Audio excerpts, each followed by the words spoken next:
Hello. Happy Friday. Welcome. I am so excited for today's live stream. That's partly why I'm using my calm voice as much as I can because I know as I get going, I get so excited. And yeah, then we lose all track of coherence at times. So yeah, we're still heavy in Taurus energy, and I am still extremely grounded inside all of this excitement that I have about what I get to share with you today about a few of the transits that we have coming up. Um, I want to see if there's anything I want to share before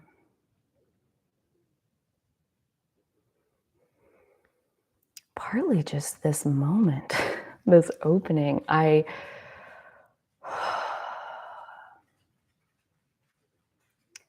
it feels like life has been really full for basically all of us and full of all kinds of things that are bubbling to the surface, things that we're realizing we want to let go of because we're finding ourselves in a pattern that doesn't feel good anymore. And we're realizing that it doesn't feel good. And so we're like, okay, so how do I let go of that? So there's like this piece, and then there's this other piece of like what we want coming online in a stronger way than ever before, where again, we can be more aware of what it is that we want. And in that, it gets a lot harder to ignore. It gets a lot harder to like live day to day to day in opposition of what we want and to be okay with that. Like the energy right now is kind of like this pressure cooker almost that says like we can no longer be okay with living in opposition to what our heart and soul wants. And so these two pieces, it's like there's this space that's getting cleared out and then there's this new that's coming in. And I feel like really since like Venus retrograde, which started back in December, I think, um, and lasted until January, it like that really kicked off this holding pattern almost of like since then we've been in like how much is that, like 5 months of like this deep down into our roots and into our emotions and into our patterns and into all of this that's like, is your life actually what you want it to be? Like how you spend your energy on a day-to-day basis, is it how you want it to be? And like I would imagine for everybody, it's some mixture of some of it is great and I love that this is happening and that's exciting. And some of it, yeah, I could live without that. If I didn't have that in my life, I think I would overall like find a better balance and feel better inside of my days if I didn't have this one piece. So I think we all probably have things that are working in our lives and some things that maybe aren't. And these last 5 months of gaining this perspective of like what what even is it that you want? First of all, like that's the $1,000,000 question, right? And especially right now, where so much of what we're going to talk about today is basically where we are in this like energy that's coming now that like the holding pattern is kind of coming to a close and we're moving into new energy. And that's what we're going to talk about today. But like this new energy that's coming is ready to match what you want. It's ready to match your intention. It's ready to match how much you believe in yourself. And it's like what we did in these last 5 months, all the learning, all the clarifying, all the journaling, all the everything that we found in our introspection, that we were able to process it and release the part that doesn't serve and integrate the part that's really us. Like every little inch of that work that we've done in these last 5 months, and I know like the people who follow my stuff, like you're doing it. You're doing the active work that it takes to clear out the old so that the new can come in. And this, like Venus and Jupiter entering Aries, especially, is bringing the new. It's bringing in what's next. And that energy, though, like I said, it's ready to meet you where you are. So it's not inherently good or bad. It's really like ready to bring in. If you cleared out 5% of your space, then it'll bring you something that is going to fill up that 5% of your space. If you went radical overhaul in the last 5 months and, quit your job, left a relationship, like if you opened up like 50% or more of your space, that's what's coming. So it's like where and what happened in the last 5 months that is now basically you being a different version of yourself than you were at this time last year, especially, but even just 5 or 6 months ago, like you're fundamentally a different person now. So now this Venus, Jupiter entering Aries, it's like this burst of our soul blossoming forward into that open space. It's not even necessarily, I don't mean to paint it like it's coming from outside and like being dropped on us. Um got a visual of like the Hunger Games where like it's like the little parachute that like somebody else had to gift us this thing that's now coming to us. It really does like come from inside of us, and it's a blossoming forth of our own soul that then will take up that space that's open because of the release that we've done. And that release really did culminate here just a few weeks ago, April 12th, with the Jupiter Neptune conjunction in Pisces, that once in 166 year conjunction that we had 3 weeks ago. And once in a lifetime for us, for sure. Unless, of course, you plan on living 166 years, which in that case, we should talk because I regularly understand that I just feel like I'm going to make my transition at age 135. I don't know why I think that, but I have thought that for many years. So there's there's that. So yeah, like what what have you let go of? What space has opened up? And then it's a matter of like how much do you believe in yourself? Because as we get into the transits, we're going to be talking a lot about Aries energy, and that really is our relationship with ourself, that that willpower that comes like with our like primal instinct to want to survive and to want to claim what's rightfully ours. And that is a very like self-centered, like not in the negative connotation way of like self-centeredness and like you're insulting someone by calling them that, but in a way of like you're literally centered inside of who you are, who you were born to be, who your soul was like going to all this effort to incarnate this vessel so that you could do the mission that your soul had in mind. Aries is the fire that like burns away things that are in the way of that and make sure that that mission has at least a fighting chance of actually taking place because it mattered to your soul. Like to say you're self-centered, it's like, yeah, you matter. Your soul had an idea of what it wanted out of this life, and that matters a lot. And all of this Aries energy that we're going to find ourselves working through is asking us to honor that, asking us to honor like what you come here for.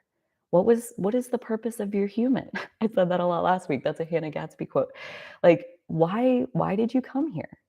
And as much as we're able to believe in how we answer that question, I think that's like kind of the sliding scale of Aries energy. It's like where if you answer that question of, well, here's what I feel like I came here to do, and you immediately start like picking it apart because it's not practical, it's not stable, like, how am I gonna make money at that? How am I gonna like and it's just not realistic. Like, that's a very common place that I think even once we get really, really good at our spirituality, like, we're still physical, and it's so tempting to want to, like, make it practical, make it make sense in the earth realm. But we can talk ourselves out of our own dreams before they ever even have a chance to blossom.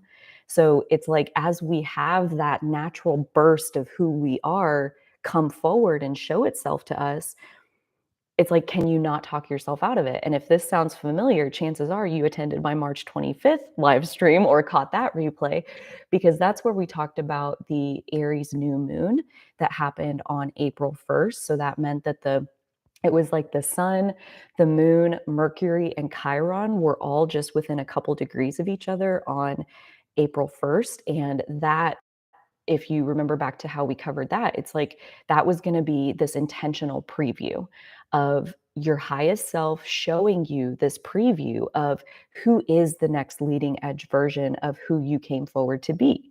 And not because you were meant to immediately jump into action and become all of that, because, that was April 1st. We still had that major Pisces conjunction on April 12th. So all of April pretty much has still been the final pieces of that holding pattern of the deep emotional work that needed to be done to make space for what's coming next. And that April 1st Aries new moon was that intentional preview so that we could sustain ourselves and we could dig even deeper to release as much as we could throughout these last 4 weeks and create as much space for who is this new version of myself that I know is coming. I can feel it's coming. And I have to share this story because it's too perfect. Um, okay, so this is about Dolly, my partner, and she works at my grocery store. She's like basically the meat manager, meat cutter, and that's like her full-time job. And about 2 months ago, she opened up to me that she basically doesn't wanna do this anymore. There are pieces of it that are okay, there are pieces of it that she could live without, and there is, this dynamic that in terms of her claiming her power, she feels like the best way to do that is to just disconnect from that dynamic at work, and that is going to require like a different position, and she just sees this path forward out of her current position at the store. And cool, like what cool clarity to have, honestly. So that was like 2 months ago, and then it was right before the Aries new moon when there were a couple new employees that showed up at the store who are mentally, I don't know what the PC version of what I'm supposed to say, but like they have mental challenges. One of them mostly has a communication challenge. It's her mental seems fine. Maybe it works a little slower than some people, but I would say there's like totally neurotypical people whose processing works slowly sometimes. Like that just happens. But like it's her communication, her verbalization. She can like show numbers on her fingers like super quick, but to say words out loud, it's like that's the main challenge. And so in working with her, Dolly, who I already had told, like she's an animal communicator, is what I would call it, where like basically they talk to her and all it is her reading their energy, reading their eyes, reading their body language, like how is their behavior deviating from normal, like which is just basic intuition. She's a Pisces rising. And so she basically uses all of those same skills to talk to Stacy. And Stacy can't really talk out loud, and yet Dolly's able to like basically read her mind the same as she does with the animals, and they have full-on conversations because Dolly's able to like intuit like Stacy's part and then respond out loud, and like they have these conversations that over the last month, Stacy has made this progress under Dolly's mentorship, I guess. Like they spend time together at work, and like Dolly coaches her through how to do stuff, and she's coming along. She's making this progress. And Dolly has never known before that she was a teacher or that she enjoyed working with people of that sort. She had no clue about any of that until first she's ready, she feels complete with where she was in her current position. And then right before the April 1st Aries new moon, these new people start working at the store. So she's working in this new way, and it is so rewarding and fulfilling to her. And literally 2 days after the Aries new moon, we get a guy at the store who wants Dolly's job. Like, he just moved to town, he has the skill set, he's young, he wants, like, a place where he can work the rest of his career, he is management material, like, on and on and on, and he wants her job. And she's, like, basically set free, except that he's not gonna start until May 3rd. So think about like this timing as far as like the Aries new moon was this intentional preview, like she's realizing her true passion, what she does want to do. And 2 days later, here's this guy who's ready to take off her plate what she doesn't want to do, except there's 4 more weeks. This whole month of April, this end of the holding pattern. And like living through the last final stages, knowing that this is the end. this is like, there is somebody coming. There's this May 3rd date that I'm working towards. And then she comes in my room this morning and she's like, oh my gosh, I just realized May 3rd is like only a few days away. And I'm like, yes, it is. It went by so fast. And now that's Tuesday that this guy starts at the store and she's basically like phased out of the job that she did not want to do anymore. And it wasn't a matter of her quitting. It wasn't a matter of her like talking to her bosses and like trying to figure it out with them, like how to fix it. Like it was her accepting, "I don't wanna do this anymore," and then finding, like, this other thing that, "Wow, this really lights me up in a way that, like, I've never even felt this before," and then there was just this natural progression, and so now he's starting at the store here in just a few days, and Venus enters Aries on May 2nd, and then Jupiter enters Aries on May 10th. So within like a week, we have both of these benefic planets. So Venus is the lesser benefic, Jupiter is the greater benefic. Basically, in ancient astrology, these two planets were said to bring about the best things. Like transits of these planets are just generally bringing you good stuff into your life. And so both of them enter Aries to basically like take that Aries new moon intentional preview and make it happen, like unfold it. Like Venus and Jupiter both in there during May. So Venus will be there basically for the month of May.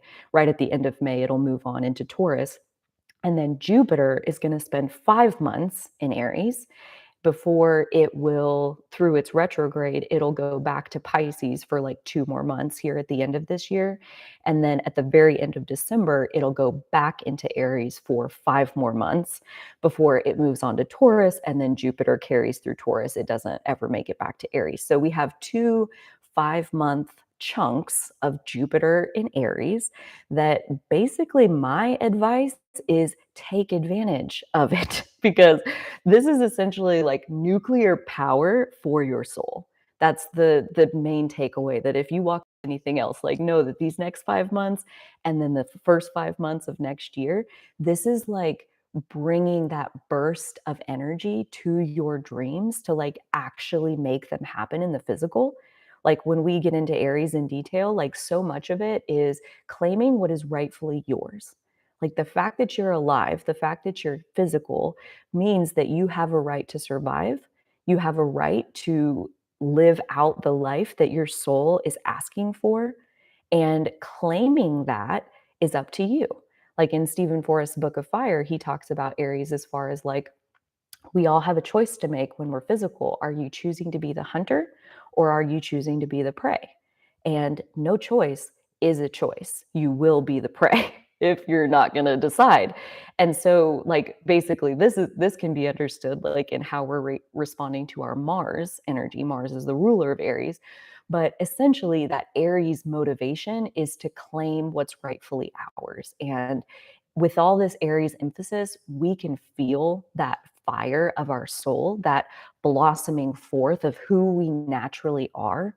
Like when you get out of your own way, what comes forward?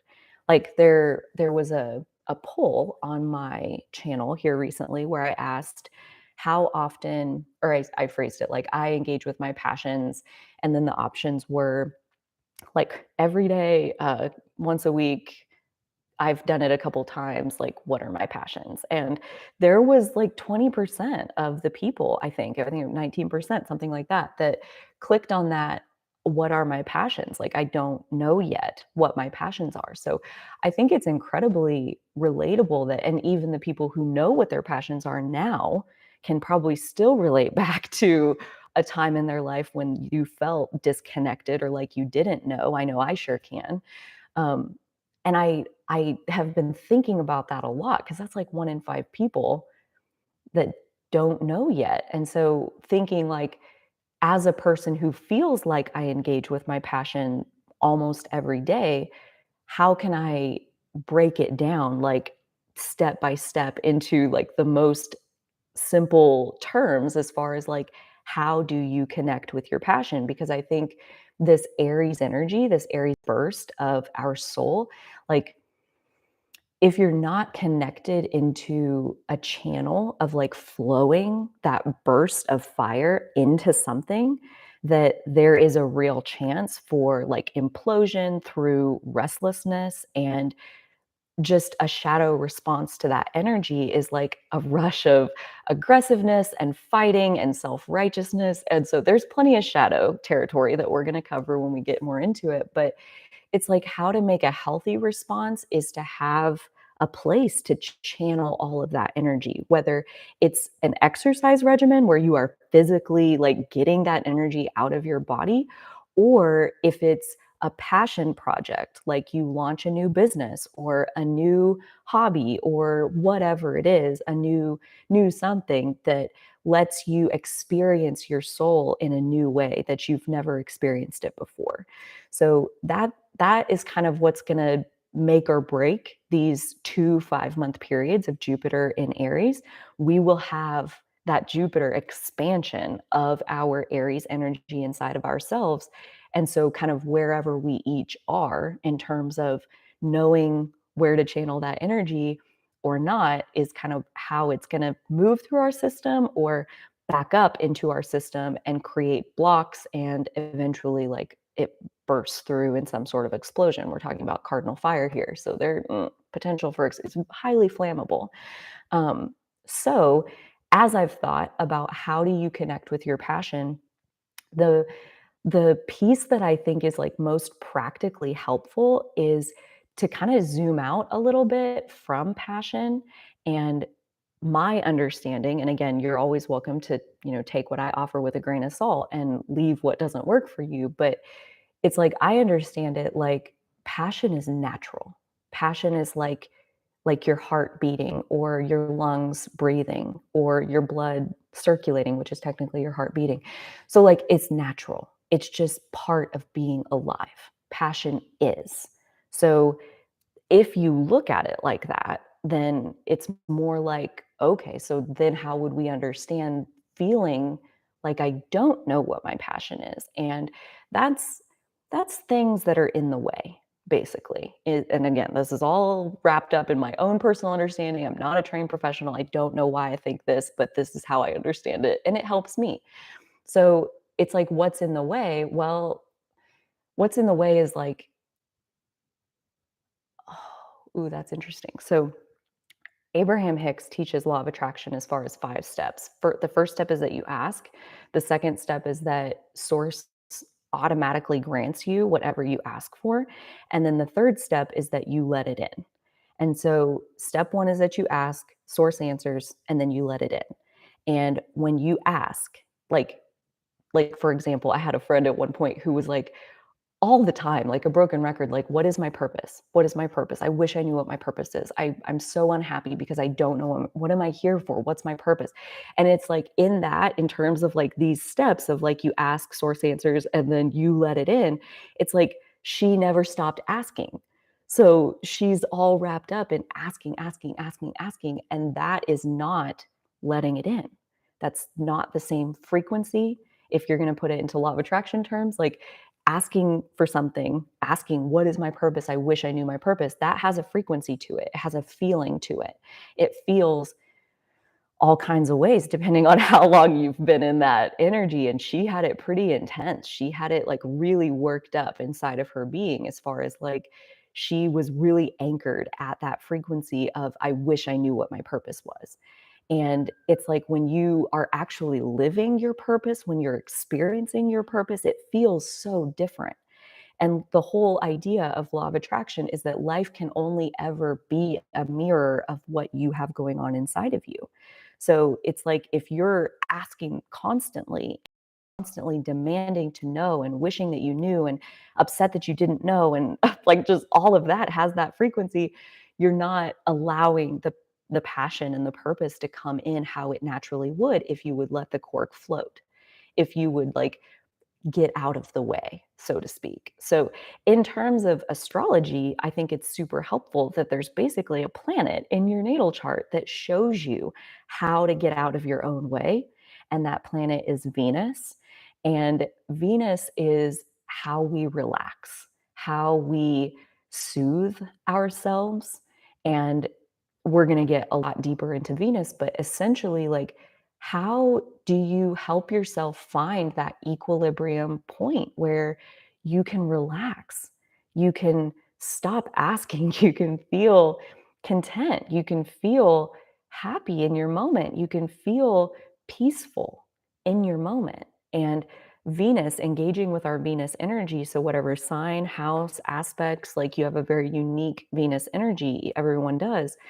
Engaging in that energy is how you get back to equilibrium. And my theory, this is what I see happening with myself, is like when I get back to equilibrium, passion flows naturally. So it's not about finding your passion, it's really about relaxing. That's kind of a long way around to get to that end point of like, that's what I would encourage you to do is like relax and have fun with the process of self discovery. Try new things. Like you don't have to know what your passion is. It's not really something that you find, it's something that you craft. So it's like, go to a painting class and like, oh yeah, that was kind of fun, but like it didn't really light me on fire. Like I'm not like dying to go back tomorrow or anything. And then, go to the batting cages and like, ooh, I definitely want to go back like soon. Soon I want to go back. Like hopefully this weekend I can make time to go back and like then you actually do. Like it's not about like finding the end all be all answer of what is my passion, what is my purpose. It's like little by little by little tuning into what makes me feel the best. And Venus is very wrapped up in our five senses, basically immersing your five senses the way that your Venus energy wants to be immersed, like into what basically is like how you would understand your unique Venus placement is Venus wants the five senses to be immersed, but into what is how the Venus placement kind of tells you that answer. Like, for example, my Venus is in Gemini, and learning relaxes me. Going to school relaxed me. Like, as a child, I really enjoyed it. It was like soothing for me to get to sit in class all day and then go home and do homework. I found like a rhythm once I was done with school, which I mean, I went to college and then I got a master's, like I really like school. And once I was finished and I went and got a real job, there was a deep void inside of me that was like extremely unhappy and disconnected. And it's like that at that point, there was no passion in my life. There was depression, there was darkness, there was making tons of money and being the most miserable I'd ever been in my entire life. I was like, what's happening here? And what it was Venus. My Venus in Gemini wanted to learn. It was thirsty. It was so thirsty. It was dying of thirst. And if your Venus is dying of thirst, the passion can't flow. Like you got to have a well nurtured Venus in order for that passion to come through. And so that's kind of like an overarching intro as far as just how this energy it's a range of potential, right? Any energy, any archetype that we talk about in astrology or elsewhere, it's a range of potential. It's a range of frequencies from having a really healthy productive response to that energy compared to having a unhealed, less experienced, I was going to say immature, but like a kinder way to say it is less experienced with that energy. I mean, we all come in immature. We all come in and like inhabit our vessel, and we are newbies at managing our energy. So I know for me, it took me like, I feel like only in the last couple years do I feel like I'm really getting a hold of how I run energy. How like what are my watering conditions? What are my soil conditions? What like the little meme says, like you're basically a house plant with more complicated emotions. So what is your unique care ritual that you do for yourself, which again is another way of thinking about your Venus placement. Venus is very wrapped up in your self-care as far as what do your five senses want to experience and letting them experience that as often as possible. So with that, we are going to go through this one archetype at a time. And I'm actually going to switch gears a little bit here and cover Mercury in Gemini. So I wanted to give you the dates because this is kind of weird. Oh my. What's happening? There we go. I moved my notebook over my little pad and it like zoomed. It was crazy. Anyways, yeah, I wanted to give you the dates because we have a Mercury retrograde coming up, which I'll talk about next week. But we have Mercury entering Gemini and it goes up to the 4-degree mark. I think it makes it almost to 5 degrees, but it's right there at 4 degrees where it'll station retrograde and turn back and goes back to Taurus. So April 29th, so today, I think shortly after noon, we have, shortly after noon Central Time, we have Mercury entering Gemini and it'll stay there through May 23rd. So that's 25 days. And the retrograde starts May 10th. And so the first half of the retrograde goes backwards through Gemini, and the second half of the retrograde is going backwards through Taurus. So next week, I'm going to cover Mercury retrograde in Gemini because the Mercury retrograde in Taurus is like its own thing. So this retrograde is actually really fun, really interesting. And then let's see. So it's May 23rd when Mercury gets back to Taurus and it's still in its retrograde phase, and then it turns direct and it finishes those last degrees of Taurus again. And it's June 14th through July 5th that it is back in Gemini, and then it moves on to Cancer and continues forward. So 47 days Mercury will spend in Gemini. First 25 days and then 22 days, and retrograde is in there, which kind of throws it off a little bit. But yeah, so a long time.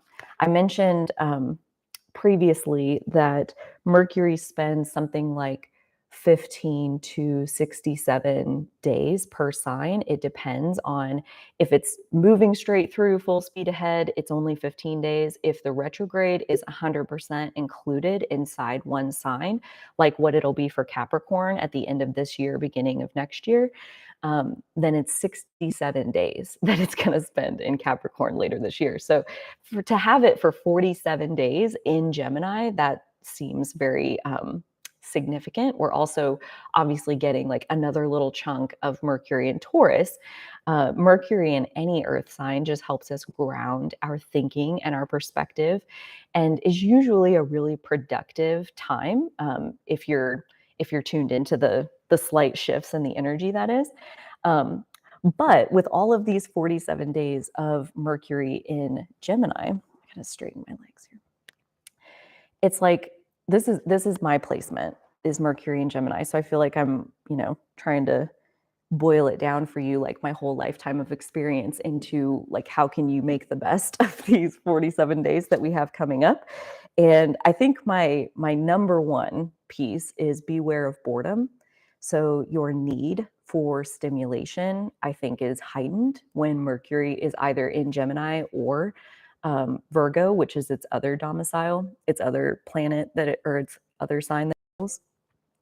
So beware of boredom. You must feed your curiosity, whatever that looks like. It doesn't have to be productive. That's kind of a trap that people can fall into when they're trying to step into Gemini, is like, but like, what does surfing the web for 8 hours like get me? And I'm like, well, I did that one time and I surfed the web all over all these different pieces of human design. And I basically taught myself how to read a human design chart by surfing the web for 8 hours. So even though it's random and I didn't need that knowledge, I still, by allowing my curiosity to drive me by whatever felt fun at that moment, I was able to learn this knowledge that now has kind of translated into a skill. So Gemini, just like let yourself be open to whatever you're curious about, even if right now in this moment you don't have like a grounded reason and like a logical reason for wanting to spend 3 days like straight studying cult or something. Like you don't need a reason. Like trust that that curiosity is its own divine path. Like Gemini is a mutable sign, so it's like the unfolding of that. I think there's so much divine timing included in what we're curious about, that like you happen to go through a phase of curiosity just in time to show up at the right place at the right time and like have this particular insight that somebody needs to hear that really helps them. And if you hadn't, done whatever random binging of learning that you had done here recently, you wouldn't have had that insight to give them. So it's it can be productive, even though Mercury in Gemini can also look like a chicken running around with its head cut off. I think that's like equally as likely, and likely everyone's going to get some of all of that, like it's going to be a mixed bag. It's Gemini is well, let me just like go through my little thing here. So Gemini energy is mutable air. So mutable signs are the ends of their season. It's the end of one season as the new season is kind of beginning to come online. It's like this transition point. It's this handing over of the baton to the next thing. Um, I think there's a lot of like teaching elements to the mutable signs. So the mutable signs are Gemini, Sagittarius, Virgo, and Pisces. That rules like learning and teaching and like this element of passing it on, passing it over to the next guy. And so that theme is really highlighted here in Gemini as well, and the mutable signs in general. It is an air sign, which is related to our intellect and our thoughts. Ruled by Mercury, Gemini is. Mercury also rules Virgo, but we'll focus mostly on the air side of Mercury today since we're talking about Gemini. And Gemini is an air sign, which makes it masculine. So the masculine signs are the air and fire signs, and the feminine signs are the water and earth signs. So Mercury's masculine face is Gemini, and Mercury's feminine face is Virgo. So Gemini in general, we're not talking about Mercury and Gemini yet, but just like general Gemini. So whatever planets you have in Gemini or points, or even if you don't have any planets or points in Gemini, you still have Mercury somewhere in your chart. And then you also have a third house. So you also have Mercury somewhere in a house in your chart. So there's lots of different ways that like Mercury is still very much a part of who you are. Okay, so this information that I'm going to share comes off of the 429 LiveStream prep playlist. There are several videos on there this week that are all from the Astrology podcast, mostly. I've mentioned a few times recently that I have just found this channel on YouTube, and the wealth, the literal abundance of information makes my Venus in Gemini like feel like I hit a literal jackpot finding this channel. So anyways, they did a video that was like them covering the first 6 signs of the zodiac, and that is where I got this these notes about Gemini.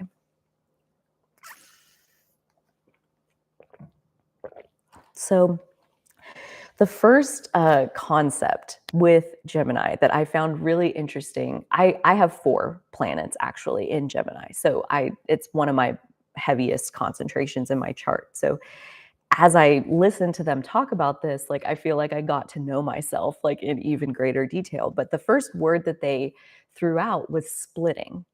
Gemini splits. Like Gemini, the twins, like literally splits itself in half so that it has somebody to talk to.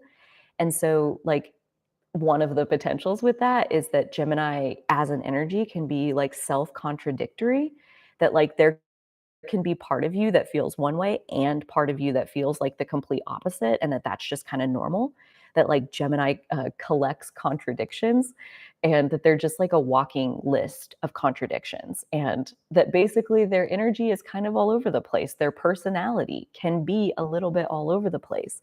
That like Gemini, as far as like the 12 zodiac archetypes go, it rules like duality, polarity, multitasking, like all of those things are very Gemini. Mutable air, like air, movable air covers, that's basically wind, and it covers the most ground. So like Gemini can cover a lot of territory. That air energy, it's very surface level. It's blowing over the surface of basically planet. So it has kind of like this wide understanding that isn't very deep.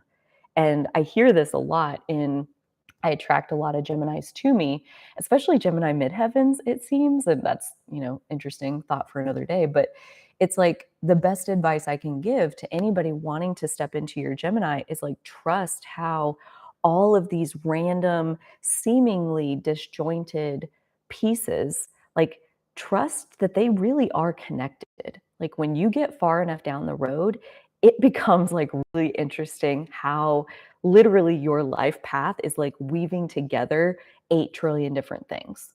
And that you are, like that saying goes, the, jack of all trades, master of none, which I think goes on to say something about how, like, that's actually, like, really valuable or something like that. Like, anyways, it's like you can be a person who likes to learn new things. You can be a kind of person who really only wants to study it for a little while just to, like, get the gist, and then you're not interested anymore, and you want to study something brand new and get the gist of that, and then put that down, and then study the next thing. Like, I was watching this, video this morning on the Healthy Gamer channel. Dr. K was answering a question, and the person was basically describing that. Like, I have an attention span that only lasts for a little while, and then I'm bored and I want something different. So they were having job struggles because they were basically quitting their job after 3 months. And they're like, how do I quit doing this? Because it doesn't work out for me longer than that. And I mean, it's like, at that point, wanting to have that kind of energy and be in a traditional work setting, it's like trying to put a square peg in a round hole. Like, it's just not going to work. Like, my heavy Gemini energy, I have a lot of Sag as well. Like, that energy basically like requires that I be freelance, that I be a consultant, basically, that I take my knowledge and I move from project to project to project to project, like constantly starting new things and helping other people to like know how they can carry this energy forward and like maintain it in the long term. But I'm not the one doing that. I'm just teaching them how, and then they bring that energy to it. So I think it's about like getting creative with, how do I run energy? What am I interested in? What naturally helps me relax? And how can I combine all of that into what my day-to-day life can look like for me to enjoy myself? Like, on that same video, which I did put it on the prep playlist for today. It's called Am I Spoiled? Which I gotta say, um, at times was a little bit hard to swallow, because I realized, like, maybe I'm not spoiled, but I'm extremely idealistic. And when reality doesn't live up to my idealistic expectations, I absolutely can just check out of that reality. And like, that's just not good enough. And I'm just not settling for that. And then I'll move on to something else. So, like, everything that you ever take in, you got to take it with a grain of salt of like what's right for you. I mean, he's speaking to an audience of like a million people. So of course it's not generalized, or it's not specific to one person. But yeah, the covering a lot of ground, that to me like lets me off the hook.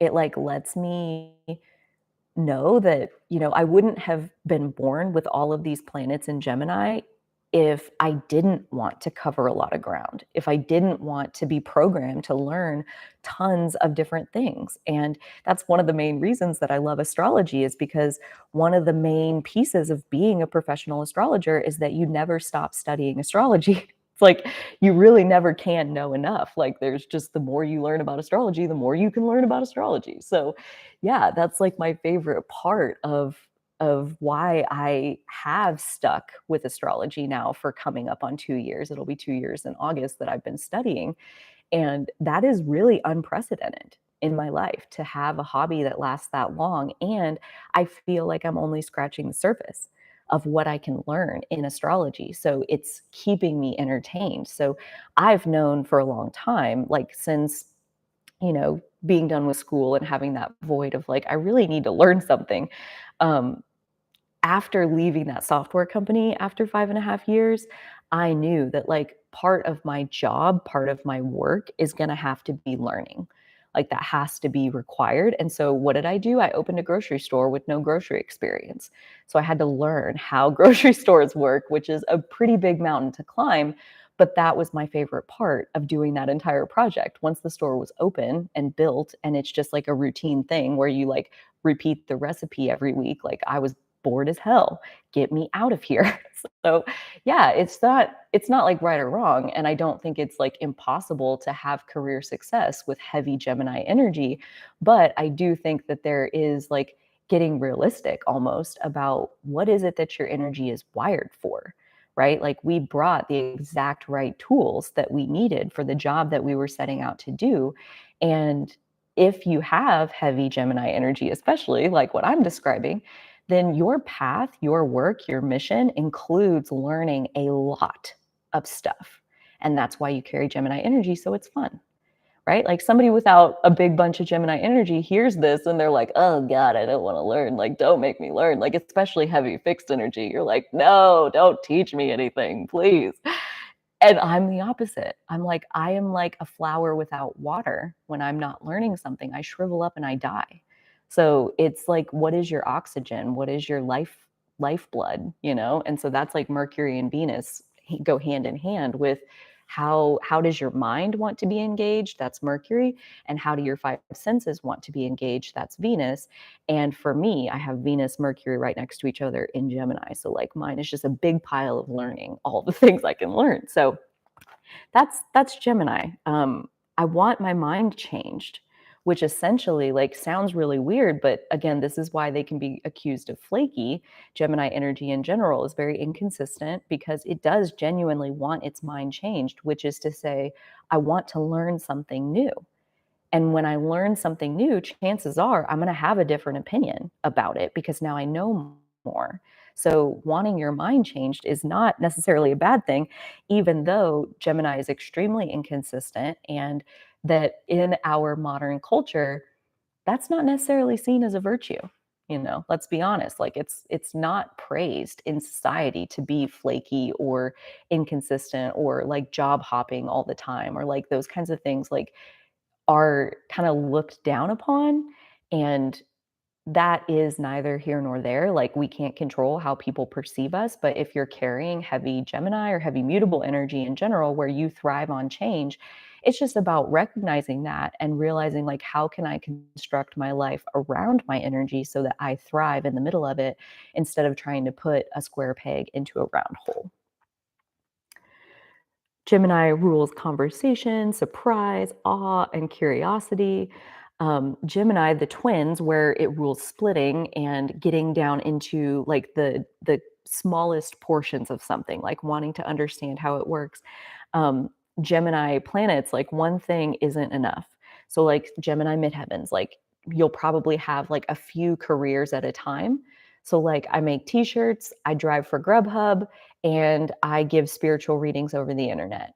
Like this is a Gemini midheaven that I know. So like it's like that. It's like you have all of these different pieces and again like cookbook wisdom that says like you'll master something faster if you pick one thing and focus on it and just stick with one thing. Like that would be the worst thing that a Gemini midheaven could do. Like you're cutting yourself off at your knees, selling yourself and the world at large short to only focus on one thing. So planets in Gemini, they need that multiplicity. They need, like, I think about like the funhouse mirror situation where like you walk in with one and you get like all of these different sides and angles and it's like the whole room is lit up with reflections of you and there's so much to look at. Like that's Gemini's happy place.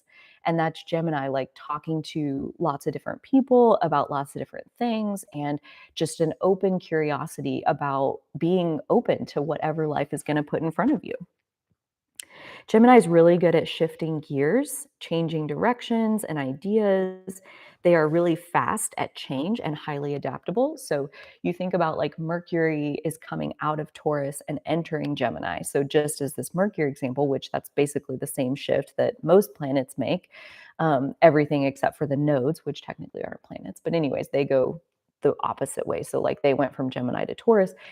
Everything else is coming through Taurus to get to Gemini. And Taurus is like the opposite of Gemini. Basically, Taurus is fixed earth and Gemini is mutable air. So it's like the two farthest ends of the spectrum as far as Mercury and Taurus is very fixed in the way it thinks. It has its opinions, it has its viewpoints, it has its research, it has its logic, it has its perspective, and that's it.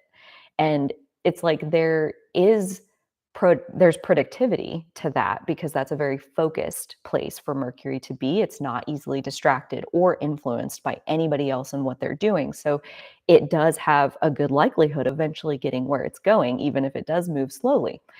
And then you get to Mercury and Gemini, which is kind of like a really extreme overcorrection from Mercury and Taurus, where you have mutable air. You have like almost like where Taurus is really slow to change, Gemini maybe is too fast to change and too easy to just adapt and reflect whatever life is showing you in that moment, which again, I would argue, like, is that too much? Like, especially if you came with multiple planets in Gemini, like one of the times that was like this sounds terrible, don't come for me, but one of my most favorite times in my life was one, when I opened the grocery store because there was so much to learn and so many different pieces that I'd never interacted with before. And that was really stimulating and exciting. And right after that, my second most favorite time was March of 2020 when the pandemic hit. I can still tell you the day, March 12th of 2020 was when they came for the toilet paper. Like all in one day, the entire toilet paper section was emptied. And that was the day the pandemic started. And from there, the next like it was like I was born for that. It was like that I looked around me in my whole world, like in everyone, and I was like the only person that was surfing on top of the wave. And so many people, like everybody else, was being pummeled underneath it. Like, I want to go back to normal. And like, what's happening? And so many changes. And like, it just, like, you could just spot the people with heavy fixed energy. They just, like, were frozen in space with all of the changes that happened, like, so rapidly.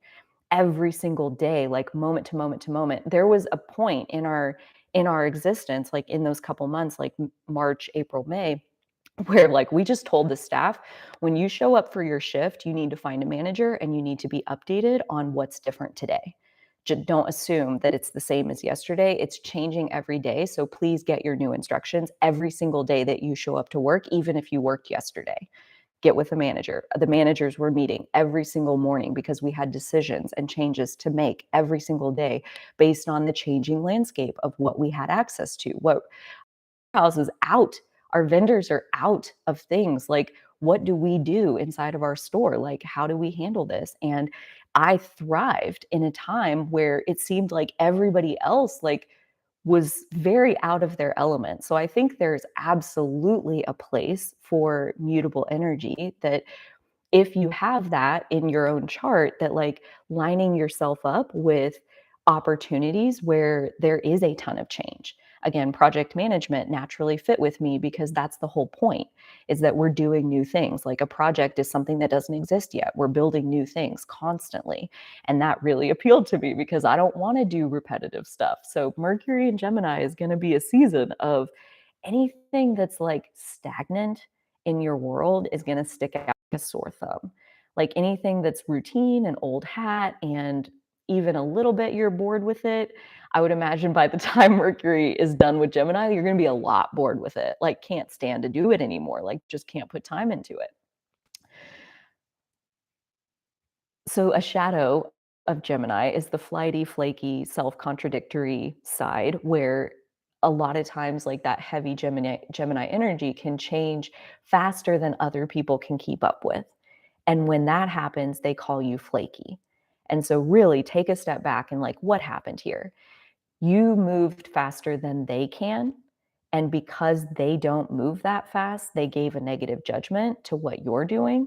And it's taken me a long time to get over how much I really don't like it when people call me that, or like even if they don't call me that, that I'm sensitive to I change too often.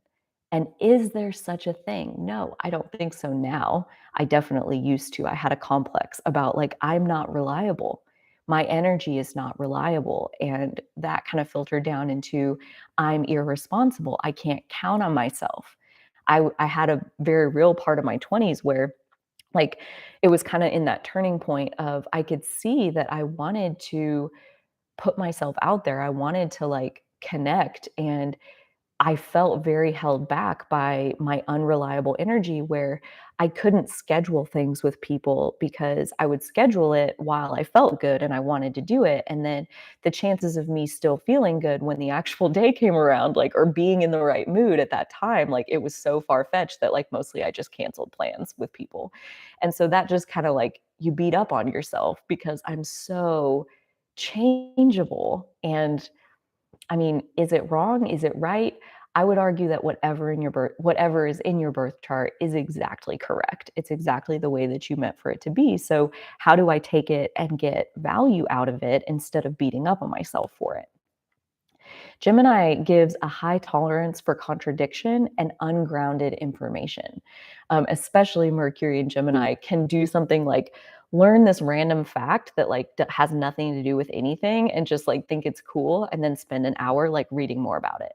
But like ungrounded information. I have no reason to need to know this or study it or learn it or spend my energy or time on it, but I want to because I can't think about anything else but this random fact that I just heard. So yeah, it's like there's there's almost like an innocence in Gemini that's like, I just want to learn whatever's fun. And that's what I'm saying about like now being, getting into my mid 30s and being able to look backwards at where all my curiosity has led me along the way.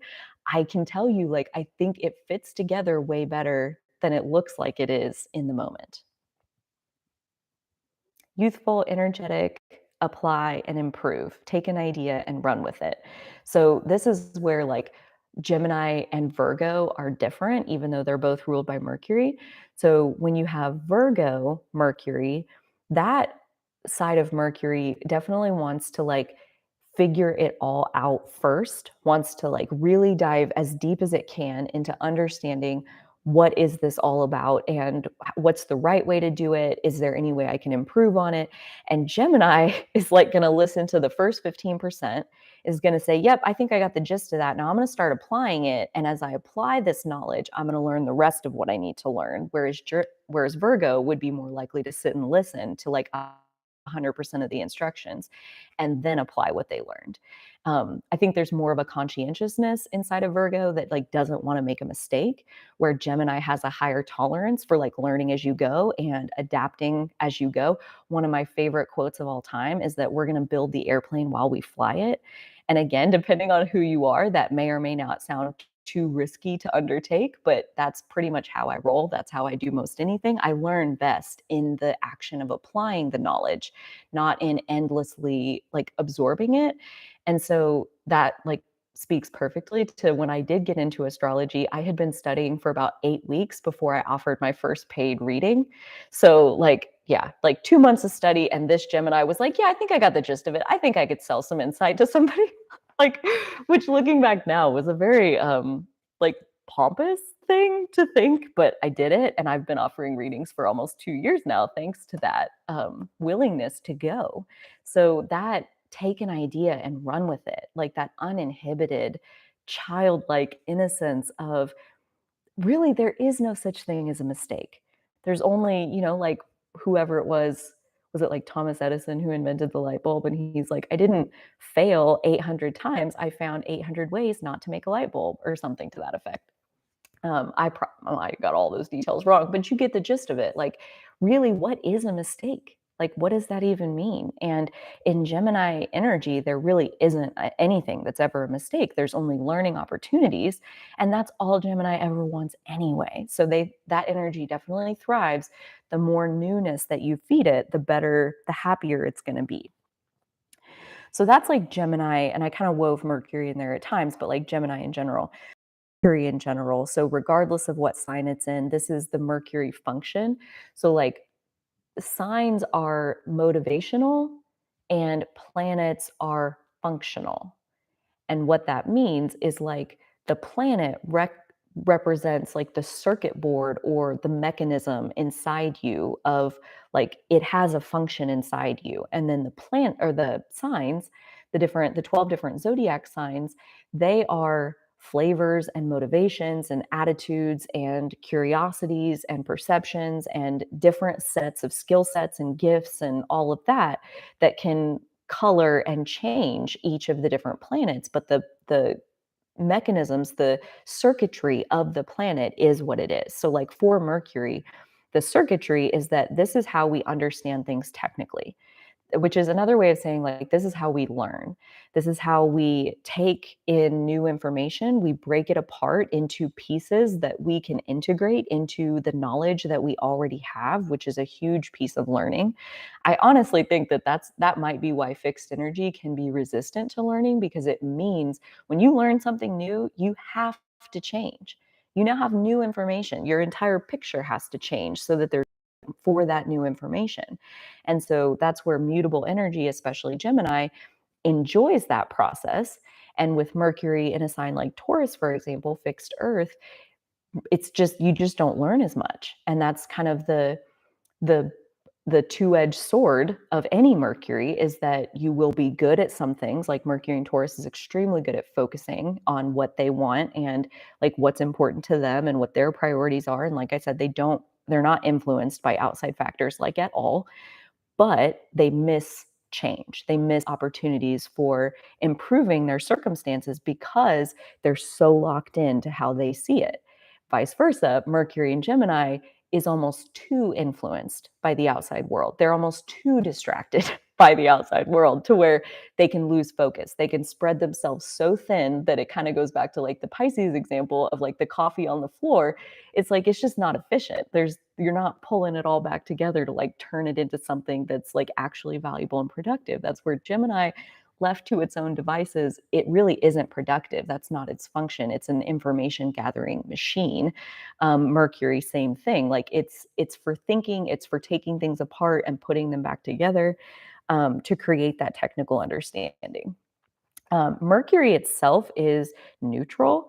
Like how I said about Venus and Jupiter are the lesser and greater benefics.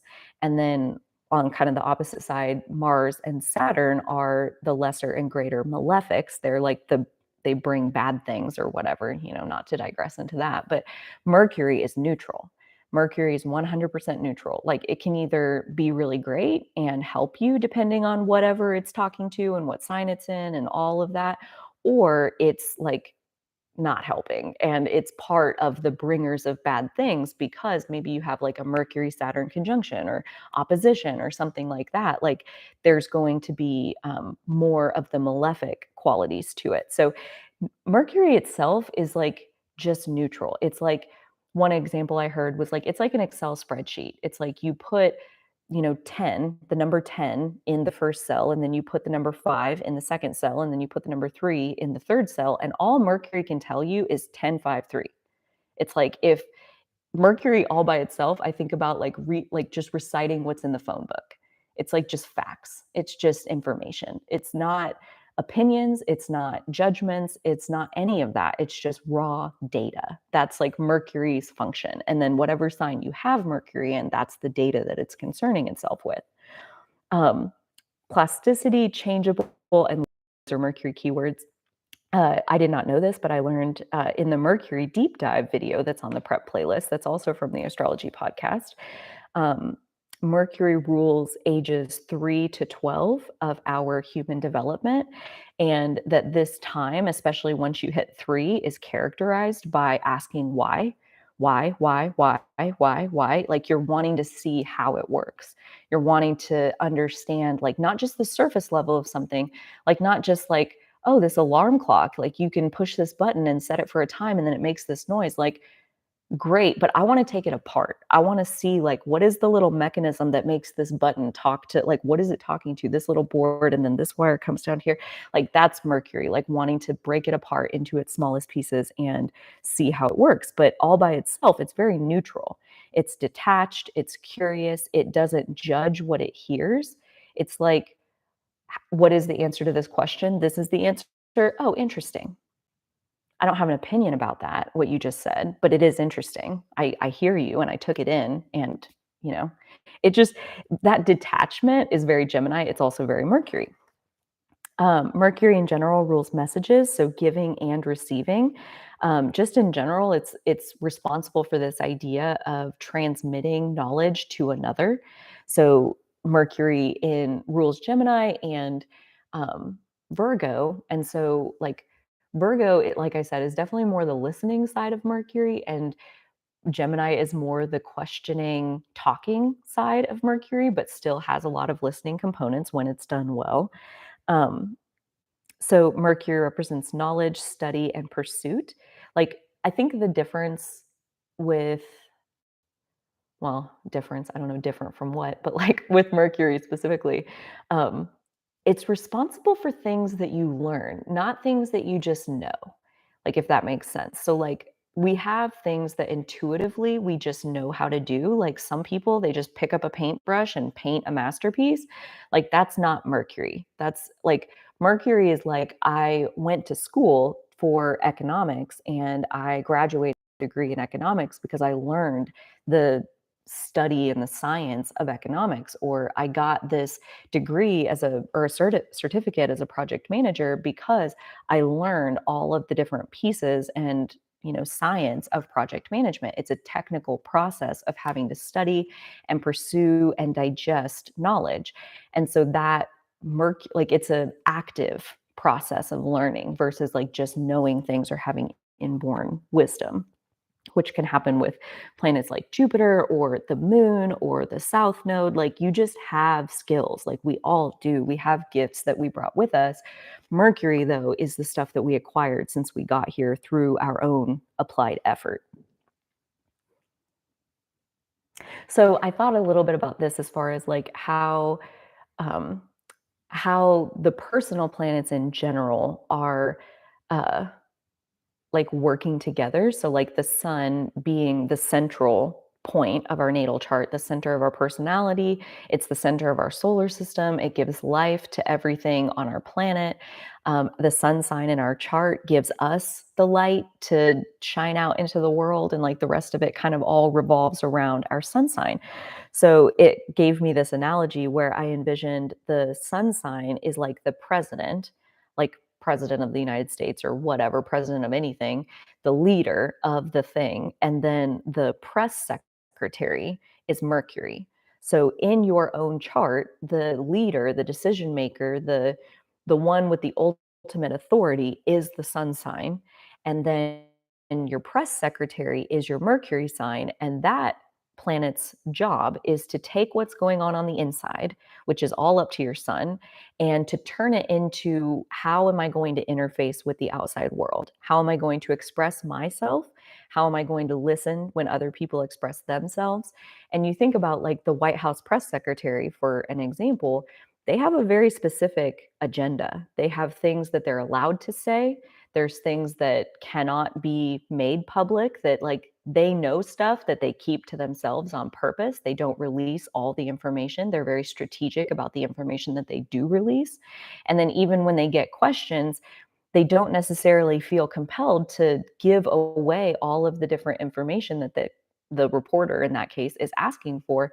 They still stick to what is the agenda, and who's setting the agenda? The president.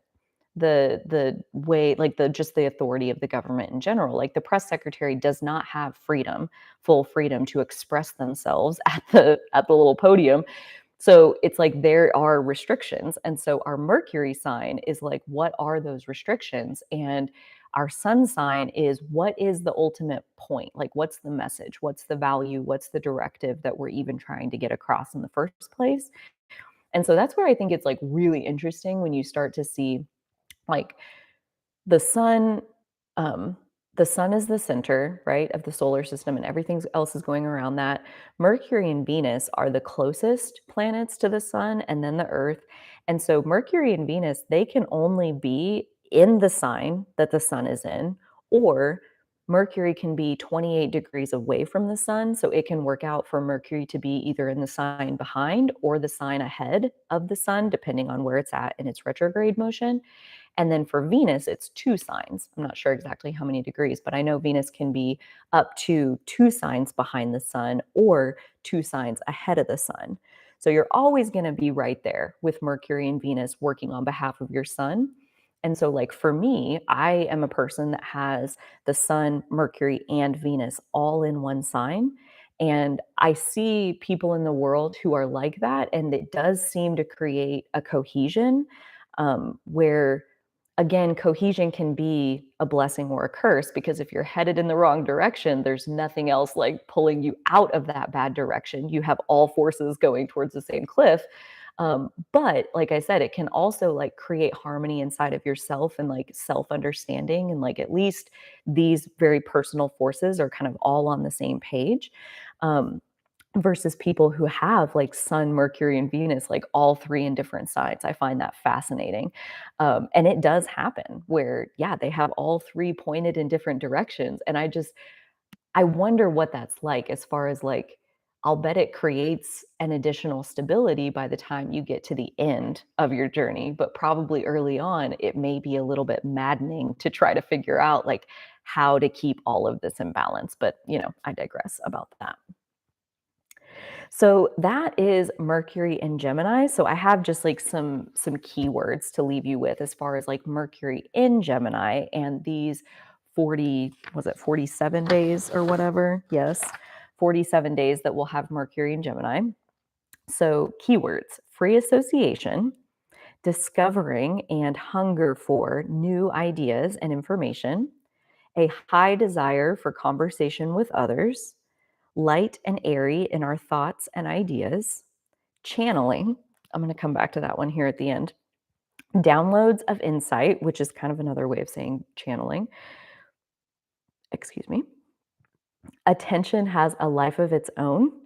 Um, and I also put in parentheses disordered attention, which I'm also going to come back to. Open mindedness requires psychic hygiene. What if, or asking what if endlessly. A potential for overthinking. That's definitely a Mercury and Gemini thing.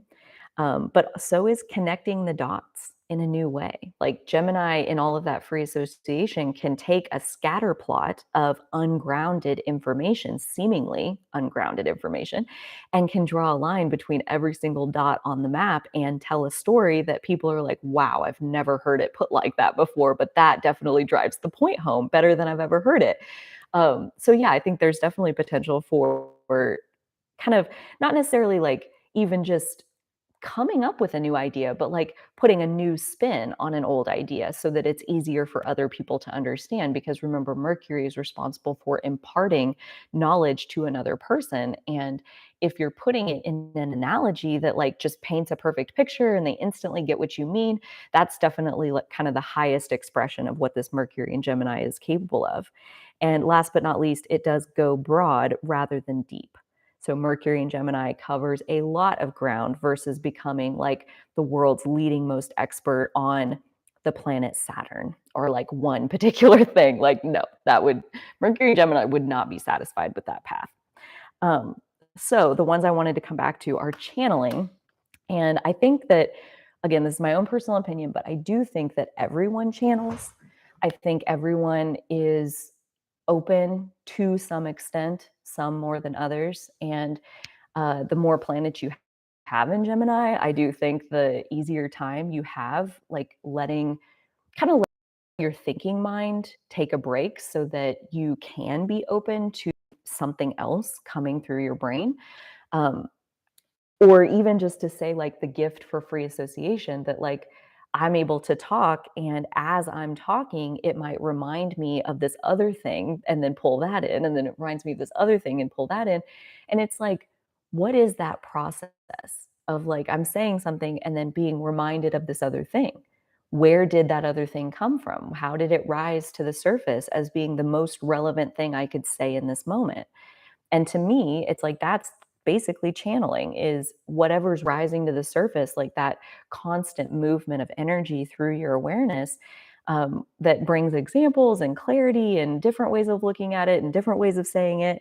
And so I think like while Mercury's in Gemini, maybe there's a potential for everyone to become more aware of how you are receiving insights all the time. Like when a good idea pops into your head out of nowhere, where does that come from? And I personally think that those are moments of channeling. Another point that I want to say about channeling, though, is like, what are we channeling from? And that is obviously up for debate. And I don't even know if there would be any way of proving it. So it doesn't really matter, whoever wants to think whatever, but like how I think about it is I'm channeling from my higher self. So like I'm opening my conscious mind by giving space in between my thoughts, like versus kind of Mercury and Taurus, like that fixed earth, like it's a very constant bandwidth of like what I think. This is what I think, and this is my reality. And with Gemini, it's like, well, I kind of think this, and then I learned this new thing. Well, now I think this, and now I'm over here, and now I'm over here. And in all of this open space is room for new ideas and new ways of thinking about things and new ways of looking at things to come through the cracks. So yeah, I think it's maybe a time for all of us to kind of be aware of how when we kind of lighten up in our thoughts and loosen our grip on what we think and what our opinion is and more just like open up and let some information come in, and if you don't like it you don't have to keep it, but we can at least listen and take in the new stuff. um, that yeah, like that is a nice time to practice that, and I wouldn't be surprised if, you know, kind of to sum this up and leave us here with Mercury and Gemini and go into the Venus Jupiter entering Aries. It's like I wouldn't be surprised at all if these 47 days that we're getting of Mercury and Gemini is like kickstarting the learning that's going along with whatever the new thing is that this Venus and Jupiter entering Aries is kind of promising to bring to us, right? Like it's basically foreshadowing like a whole new version of ourselves, and Mercury in Gemini is perfectly suited for a whole new version of ourselves. It's so excited to get to learn and get to experience all of these things. So maybe that is just part of how we're being set up for success with all of this Aries energy that we're going to switch gears and talk about here. Um, as far as like, you know, not all of us have the gift of like really, really, really loving to learn. And yet all of us are being given the gift for these 47 days, um, to enjoy it more than normal. And so again, my best advice is like take advantage of that time as far as like as this new version of you comes to life, and it's naturally stoking your curiosity and letting that curiosity lead the way, even if you don't fully understand like why you need to lean into something. I wouldn't be surprised at all if during this time of Mercury and Gemini, you learned something that as Jupiter finishes its 2 5-month chunks of being in Aries, that like that knowledge didn't come in extremely handy, or like that's exactly, the piece that you needed to bring it all together so that you have like what your next level leading edge version of you is, or who you're becoming, like what all this Aries energy is predicting. So yeah, I can you tell how excited I am? So excited. Mm. Oh, interesting.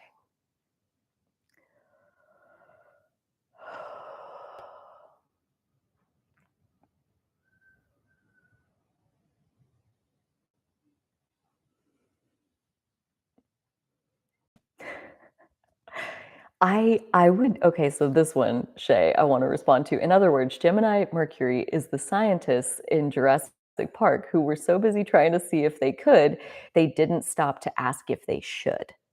And I think that is a very wise wise summary. As far as Mercury and Gemini is like curiosity for curiosity's sake. And that's again, say like Gemini all by itself, like no sign is meant to exist in a vacuum all by itself. But yeah, like we can't just exist in our Gemini energy. We have to ground it into our earth energy. Yes, but like we also need to let our fire come into the mix, like our soul's passion come into the mix. Like that I think very much like translates into our curiosity, and like where does that curiosity drive come from in the first place. I think it's that relationship between air and fire, and how like when you add air to fire it just fans the flames and makes the whole thing bigger. It's like when you take your passion and you learn some stuff about it, like take the air and fire and put it together, like yeah, you get a bigger flame. So there's lots of different ways where Gemini all by itself not a great plan. But that's not how any of us are designed. We're all meant to balance it between everything. I do think though that this time is definitely an opening in our minds where new information coming in is going to be the easiest that it can ever be. I would say Mercury and Gemini is probably the closest to like a sponge with no inhibitions towards learning. Like one of my superpowers, and this is again like how I've come to work with Gemini energy and look at it is like one of my superpowers is I can learn anything. I don't particularly enjoy learning some things. Like there are some subjects where I don't have as much fun while I'm learning it, but I can learn anything. I can listen to how it works and I can understand. Like that just happens to be one of my things that I'm really good at. Follow through, seeing things through to the end and finishing things, nope, not my thing. But learning and how to understand stuff at the beginning, yes, absolutely. So if that creates a boost of like helping us get going, like providing that air, fanning that flame of these Aries planets that we're going to have in the mix, great. Like take full advantage of that as much as we possibly can.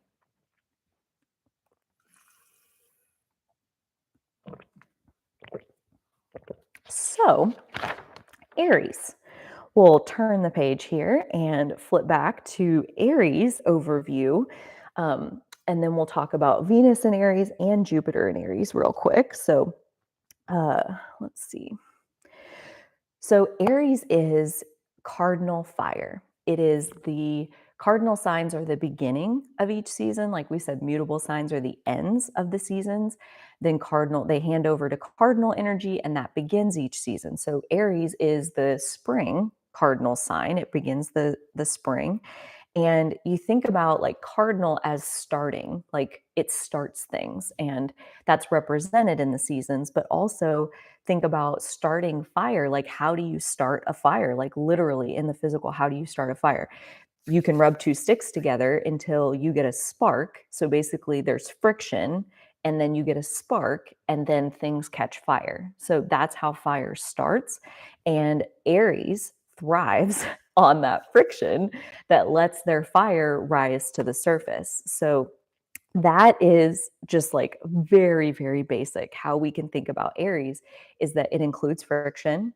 The word fight is often associated with Aries or warrior or something like that. Like friction's required. And what I mean by that is like contrast. If you're in like law of attraction speak or Abraham speak, like contrast is absolutely required for us to be who we are. Like for us to know what we want, we have to see what we don't want. I was talking to somebody the other day who has Venus in Aries, and she is very sensitive to when she notices injustices in the world and people being taken advantage of or treated unfairly or just treated badly in general. And then she wants to fight on their behalf. She wants to right that wrong. And it's like, whatever gets you going like that, like whatever friction you notice in the world that like just really sets your soul on fire, like it's my own personal mission to fix this because it's so wrong that this exists. I mean, some people feel that way about climate change. I met a girl once who like that's like all she could think about, all she could talk about. Like clearly that was her friction. That's the friction that lights her spark. For me, climate change, like just as that example, it's not that I don't care. And when I do tune into it, it definitely like stirs me up and gets me more aware. But it's not like I'm living and breathing climate change. That's really not my friction. So like everybody kind of has their own, and regard or kind of like depending on where Aries is in your chart, like what house or houses is Aries in your chart, can kind of begin to illuminate what does your friction look like. Like my Aries is in my 12th house. And so my friction, I don't even know what my friction is. Like I feel sometimes like talking about things, and so I do, and lots of different things get me riled up. So I don't know exactly what my friction is at this point, but I think the more Aries energy you have, the more likely one, the more friction there's going to be.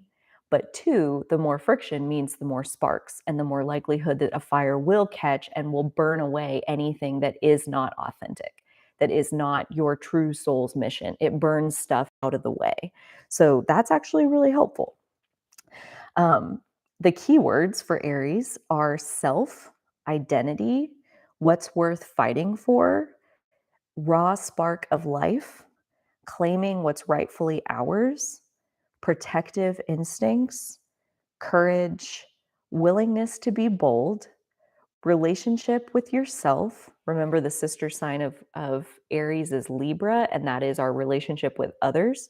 So Aries Libra is the relationship axis, and Aries half is the relationship that we have with ourselves. Aries also represents our drive to survive. Are we choosing to be the hunter or the prey? Pioneering, like that word, I just absolutely love that.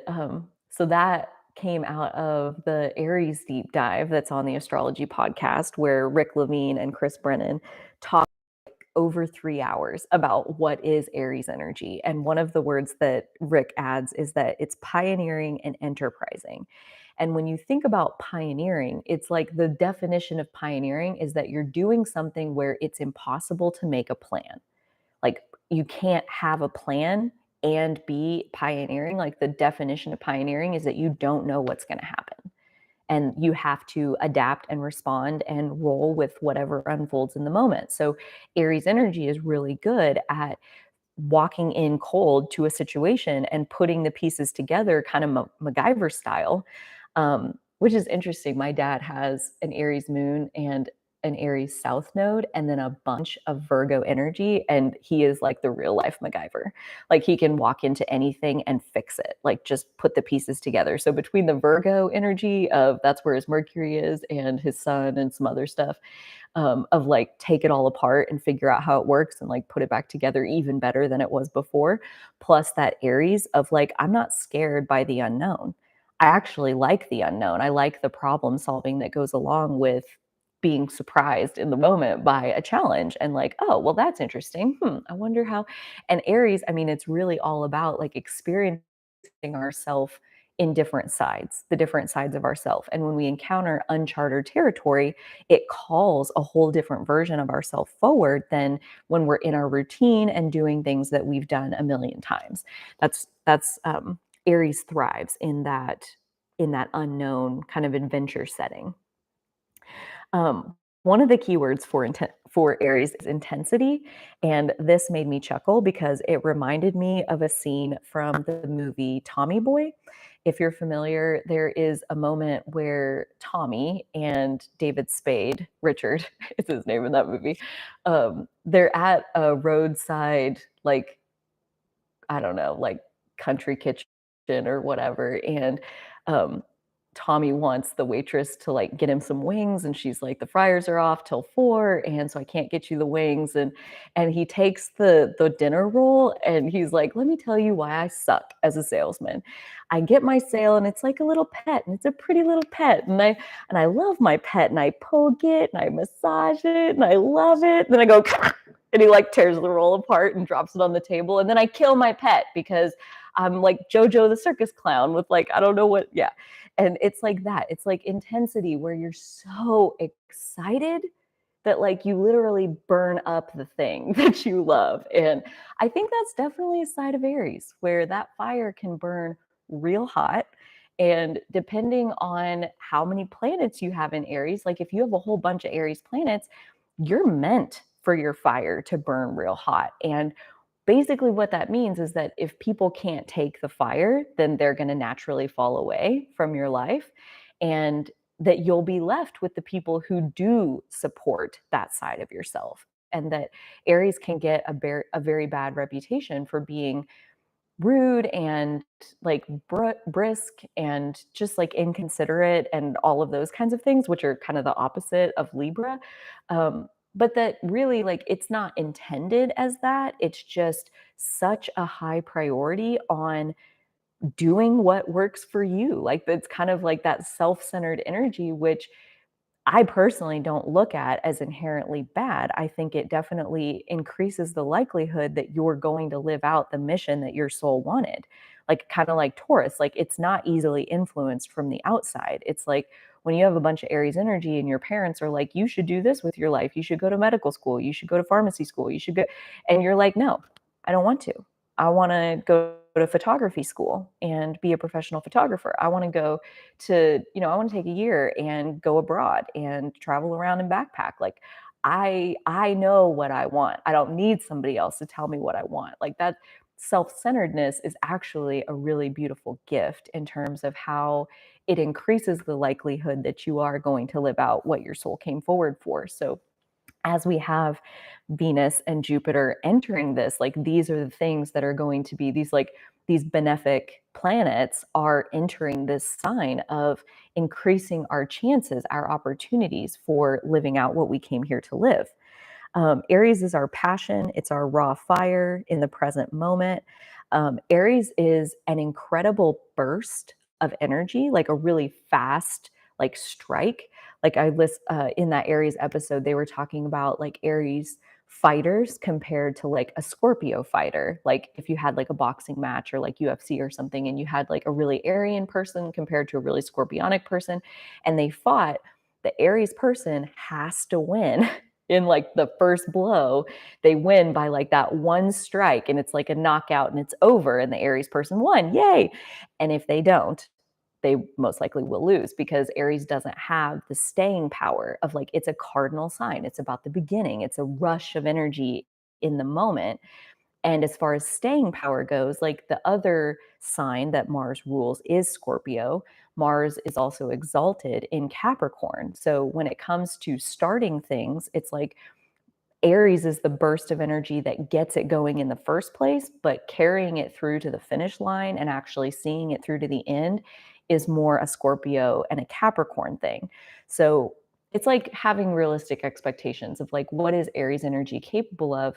It is capable of radical new beginnings, radical new beginnings. It is courageous in the face of the unknown. And so if you can look at it like, I'm going to use this time to launch my new thing, whatever it is, I'm going to use this time to really draw on my courage to step outside my comfort zone and do something that makes me really uncomfortable because this is the direction my soul is wanting me to go. And then watch for the rest of the energy that we're going to talk about the whole rest of this year and beyond. As far as like I mentioned, we have Mercury in Capricorn, where it's going to have a retrograde at the end of this year, where it's going to spend 67 days in Capricorn. So, like, I personally see that, this first 5 months of Jupiter in Aries, for example, and really the month of May, where we have Venus and Jupiter in Aries, but like this first 5 months is like really getting it started. And as far as carrying it through to the finish line or grounding it into the physical and turning it into something bigger, like that's really not what Aries is doing. Like we're just getting clear, just burning away everything that's not us so that all that's left standing is what's us.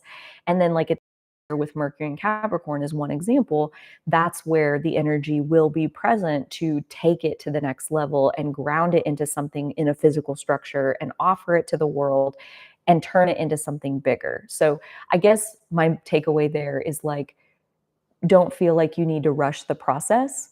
Enjoy the Aries part, which is all about fiery new beginnings. It's a rush of energy that feels good, that has the courage to jump off the cliff and trust that if I had the courage to jump off the cliff, whatever's meant to happen is going to happen. Most likely, you will be caught later in the year by a more grounded energy that is coming to help us turn these fiery new beginnings into something that can be sustainable and long lasting.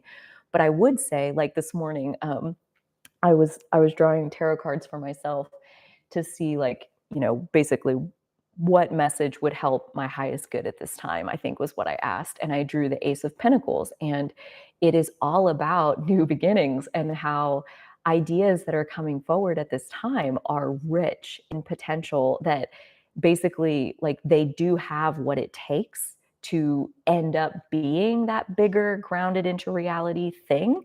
But it can't become that if we don't go through the beginning stage of, I don't really know exactly where I'm going with this. I don't really know the bigger implications, but I do know that my soul is lit on fire and I'm going in that direction. And that's really all we need to know at this point.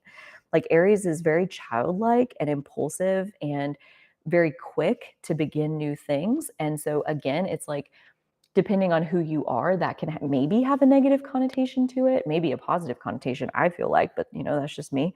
Um, but I also think that like impulsive is another form of intuition that this again comes from Rick Levine as he was in that video talking about Aries.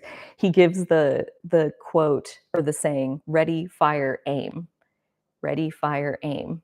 So think about it. Like first I'm going to shoot and then I'm going to figure out what's what. That's very Aryan. And that's kind of what I'm saying as far as like, maybe that goes against like popular wisdom as far as like how you should build something, but like this energy is promoting jump off the cliff and trust that later on you're going to be able to figure out like how to actually turn it into something, to go with the impulse versus having to, this is Aries cardinal energy. If we were beginning, like if all this was happening and we were talking about like all this energy moving into Capricorn, which is also a cardinal sign, all about beginnings.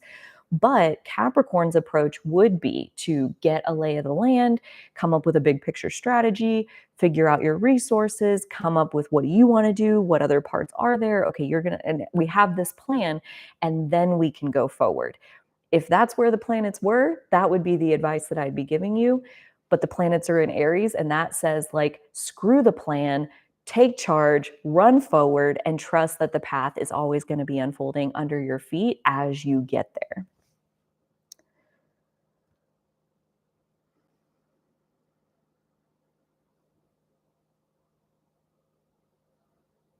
A quote I really liked from that Aries episode, which was from Rick as well, is fire burns intuitively. It just does.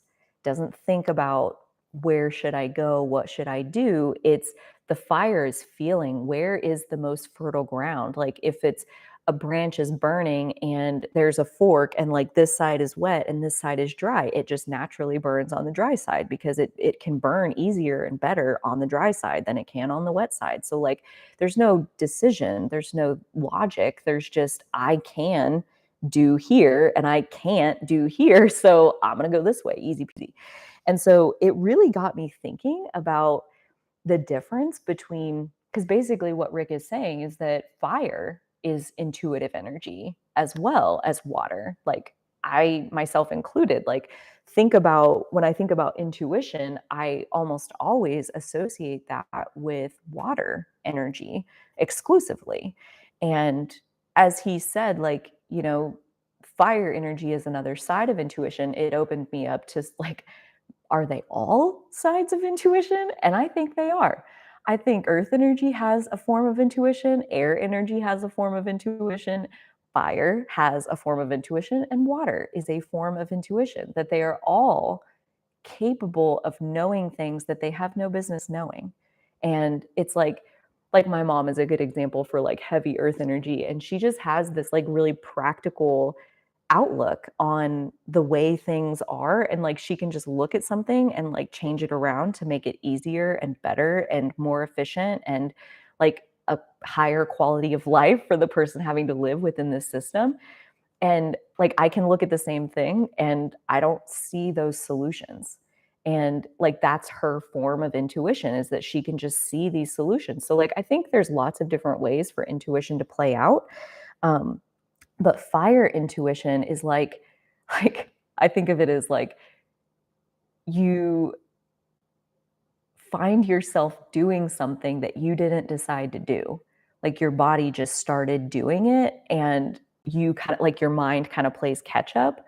Like when the rush of energy comes forward and like you can't not go do the thing, whatever it is. Like I was sitting here and all of a sudden I was like on fire with I need to go to my mom's house and dig stuff out of her yard to transplant into my yard. And that began like a 7-hour process of taking the stuff out of her yard and transplanting it into my yard. And I was so worn out by the end of it, but like I couldn't not do it. Like, and I don't have any reason for why I needed to do that, but like it was urgent that I do it like right now. And I just like had ants in my pants at that point. Like the longer I sit here, at unease. I'm feeling like I need to just go. I need to do this.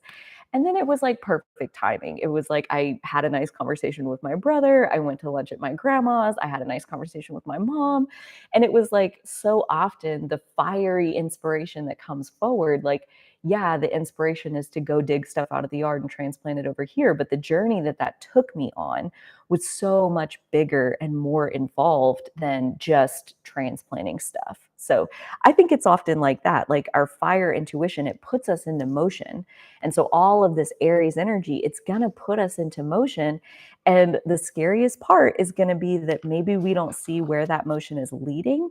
But it's a great time to practice that self-trust that Aries is so good at, that they just can feel like the fire of their soul is driving them, like they just can't not do it. So take advantage of that. So we'll start with Venus. I have some keywords and then some basic ideas for Venus and Aries, and then we'll do Jupiter. So Venus is the lesser benefic, the ruler of Taurus and Libra. So Taurus would be the feminine face of Venus, and Libra is the masculine face of Venus. So even a planet like Venus isn't all feminine. So there are not all masculine or all feminine planets. I personally think that kind of along those same lines as all four elements possess intuition, I think all planets possess a masculine side and a feminine side, but that's just my 2 cents and, a digression for another day. Um, Venus is the goddess of love, peace, and the arts, and it has its joy in the fifth house. Planetary joys are something that I did not know about until here recently, finding the Astrology podcast. I definitely had not gotten into studying ancient astrology like at all before finding that podcast. And planetary joys are part of ancient astrology, where basically it says that each of the planets has its joy in one of the houses. And the reason for that is because, and I apologize in advance because here I am, Gemini, about to be self-contradictory because I changed my mind about something after learning more about it, is like it's only been in like the last 40 years or so where astrologers took the 12 zodiac signs, like 1 through 12, Aries through Pisces, and matched it up with the 12 houses. The first house is associated with Aries, second house in Taurus, and they basically zipped it all together to say, if you have planets in Aries or the first house, and they're saying they're basically close enough that we can kind of interpret it all together. And that this was done, that they did this because if we say that they're close enough to be the same thing and we say like, okay, well, let's write a book where we're going to interpret, Venus in all the signs and all the houses, like if you do, they're basically the same thing, that's only 12 that you have to write and that people have to like try to understand and take in, versus if you say that they're not the same thing, if Venus and Taurus is not the same thing as Venus in the second house, then you have 144 combinations that you need to write and that people need to take in. So that basically this was an evolution of astrology that allowed astrology to become more mainstream because it made it simpler by taking the signs and the houses and putting them together. But actually in ancient astrology for 2000 years, it was not done that way. That's not a thing that they go together like that. That was not the intention. That's not the interpretation. So when we say Venus, I used to say that Venus was associated with the second house and the seventh house because those were associated with Taurus and Libra. I am no longer going to practice it like that. You guys are obviously free to do whatever you want.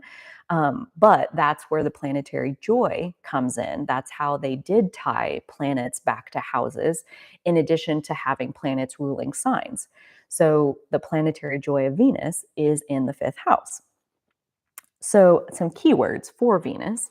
It represents the finest things life has to offer, our value system, relaxation, beauty, art, love, release of tension, finding equilibrium after trauma. That's a big one. Our five senses / our animal instincts, pheromones, interestingly enough, because of our sense of smell, that there are messages often of a sexual nature that are transmitted between creatures of the same species through our pheromones, and that that is a Venusian process. Activities that bring you to equilibrium, aka that help you release tension, reading other people's signals, um, and cuteness. I've talked about the cuteness before. That's a very Venusian thing where when we find someone cute, so whether this is our offspring, we find babies cute, we take better care of them because we like looking at them and we think they're cute, so we're like more magnetized to them. But it can also be in like courtship and your partner, your new mate, you find them cute and basically like how Stephen Forrest, he's very earthy and practical, and he's like basically interprets this cuteness factor that we have as humans, that it helps in procreation. Because when we find someone cute, we become numb to their flaws. We basically become blind to the red flags, and the cuteness overwhelms our senses. And there is a better chance of mating and procreation and furthering the species and all of that. So, like, finding someone cute, it actually is like guiding you in the direction of where your reproductive desires lie, which I find very interesting, just in the grand scheme of things, as far as like right now I'm not in a heterosexual relationship and I find my girlfriend to be very cute, and obviously there's very little reproductive potential between the two of us. But you know, I still think that the cuteness, it guides us to where, another way of saying it, like it taking reproduction out, is like it guides you to where your attention is best spent. That like someone you find cute, you are more likely to pay attention to, and that if you do find them cute, therefore you are paying them more attention, chances are they have something to teach you. They have something to impart to you, and your prolonged attention on them allows that to be transferred to you. And so, you know, take that as it will. Um, so, like, basically, when I think about Venus, I think about that returning to equilibrium after trauma. When you have a hard day, when you have a stressful day and you come home at the end of it, or you get to the end of it, maybe, what do you do? What do you do for yourself to help yourself calm down, to relax so that you can go to sleep? Maybe you take a hot bath, maybe you go sit outside and listen to the birds in the trees, maybe you drink a beer, maybe you have a cookie. Like, we immerse our senses. Like, all of those things are immersing your five senses in something that feels good. And again, depending on where your Venus is, maybe you read a book. Maybe you watch your favorite TV show. Maybe you spend time with people. Maybe you spend time by yourself. It really just depends, like, on each person's individual Venus placement. What is the unique recipe of bringing your energy back to equilibrium? It's going to be a little bit different for everyone. So for Venus and Aries, this is Venus and Aries is said to be in detriment, which is what happens when you have the sign opposite where the planet rules. So because Venus rules Libra, it's in detriment in Venus because they it's in detriment in Aries because they are opposite. So Venus and Aries um, brings about facing fears related to intimacy. Aries in general is a lot about facing fears and like using your courage. Courage in general means that you do have fear and you act anyway. Um, and how we face those fears around intimacy is like stating our needs, like communicating what we want out of the relationship, kind of putting yourself out there, being proactive, stating what you desire, and then letting the other person decide if they want to participate in that relationship with you or not. Like, Aries is definitely the pursuer when it comes to relationships, I would imagine. Unless, if you do have Venus in Aries, I would be interested to know if you agree with that, and if not, I would wonder if there are other mitigating factors in your chart, like if there was like Venus opposite Saturn or something like that, where there's something else influencing that Venus that is keeping it from being the pursuer. But mostly I would imagine Venus in Aries is quite good at going after what it wants, maybe even to its own detriment as far as like Venus in general, like being related to relationships and stuff. Venus in Aries is very aware of its own side of the situation. And that may or may not play out well in a relationship setting, depending on the person that you're trying to make the relationship with. Venus in Aries is very good at directness, bold truths, courageous authenticity. They do not bottle their feelings, not really good at that. Have a highly passionate nature. Um, and the equilibrium, finding your equilibrium with Venus and Aries is a lot related to expending energy out of your physical body. So exercise, dance, loud music, like really, he said, like blow out the cobwebs, like, immerse your senses, like loud, immerse your senses, and adventures.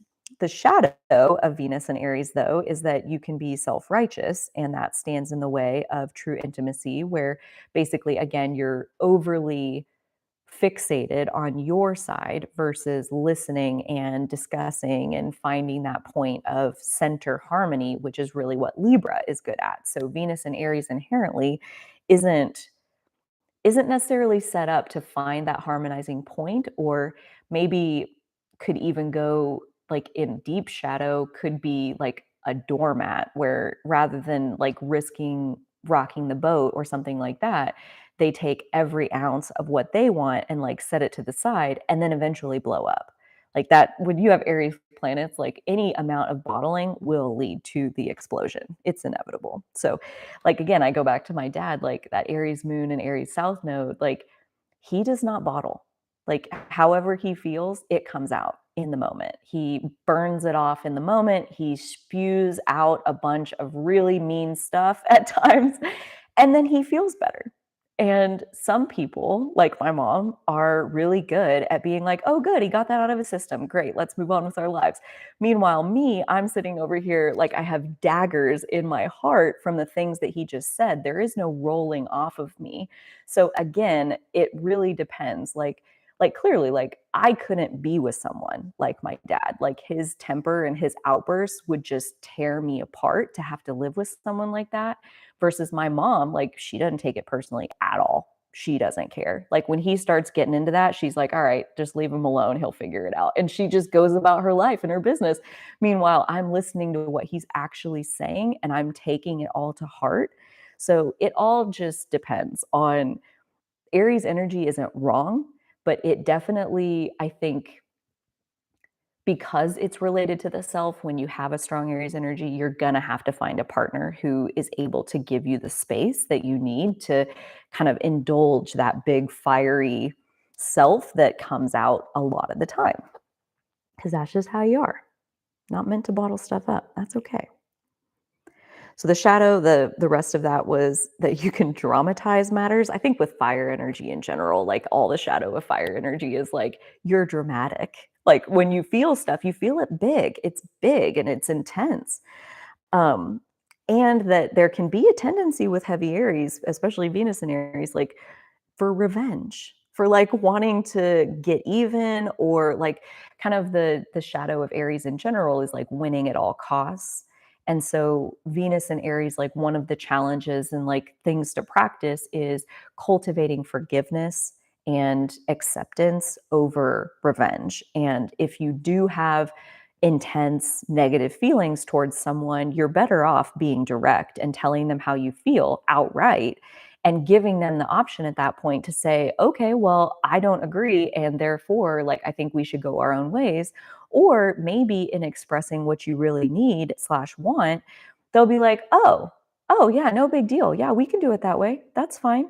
And then you'll get what you want. So with Aries energy, it's just never a good idea to bottle anything up. So with Venus and Aries, kind of the bottom line, do express your needs in all relationships. Don't bottle. It will lead to resentment and eventually an explosion. And usually why we bottle, why we avoid conflict is like we don't want to hurt their feelings.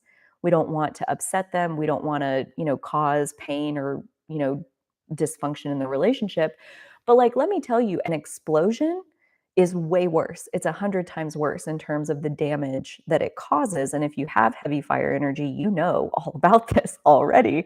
So yeah, it's like that. It's like express your needs in all relationships, but the don't side is don't automatically expect that it's everybody else's job to meet your needs. Like you expressing your needs is one thing, and then them deciding if they want to participate with you or not is up to them. And if they don't, then let them go. And that's part of that authenticity that like Aries does really well at, in terms of, I mean, there's just no getting around who they are at their core. That Aries energy burns hot. So it's like if you, um, I totally just lost my entire train of thought.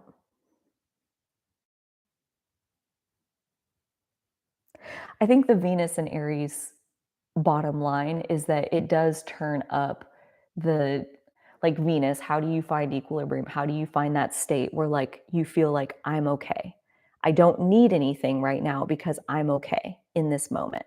And Venus in Aries is a very bold, take charge, assert yourself, declare what you want to the world. And like that level of honoring yourself can only help usher in whatever this new leading edge version of you is meant to unfold and become in this Jupiter season. So, like, Jupiter spends about a year per sign.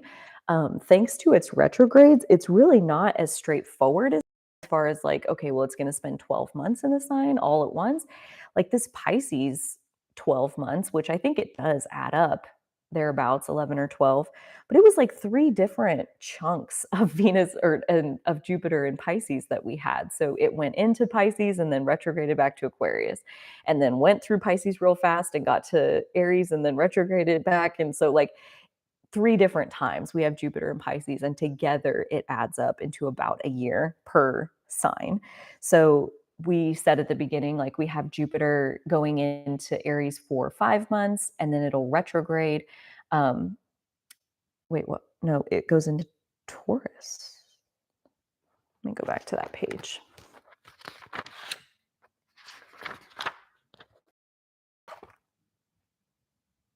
Oh no, it goes back to Pisces.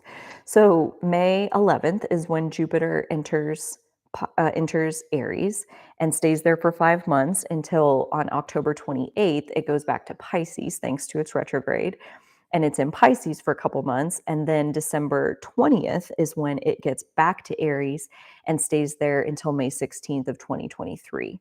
And that's when May of 2023 is when it moves to Taurus and it goes straight through Taurus. Its retrogrades are all included in Taurus.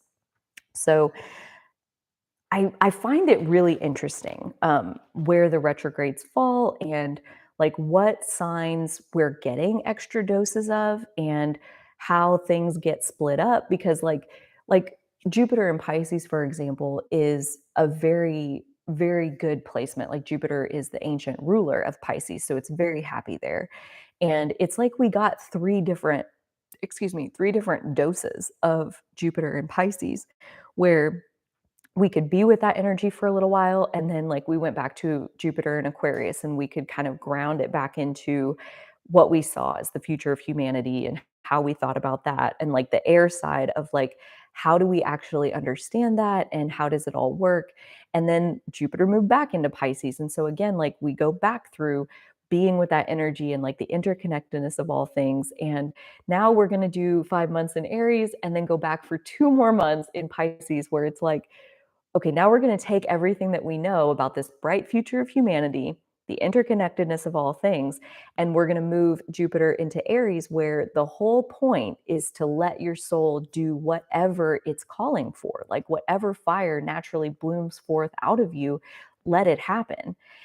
And that's 5 months, and then we go back to Pisces for another 2 months to, like, again, take all that fire and all of that new direction and new beginnings and everything that you've accomplished in those 5 months and take it back into Pisces to, like, do a final check. Like, everything that you've started these 5 months, do you still agree that this is part of this highest good of all, this, like, interconnectedness of all things? Like, everything that I do that's good for me is ultimately good for the collective, because every time I raise my own frequency, everybody else is benefited. So, really, me doing what my soul wants is good for everyone.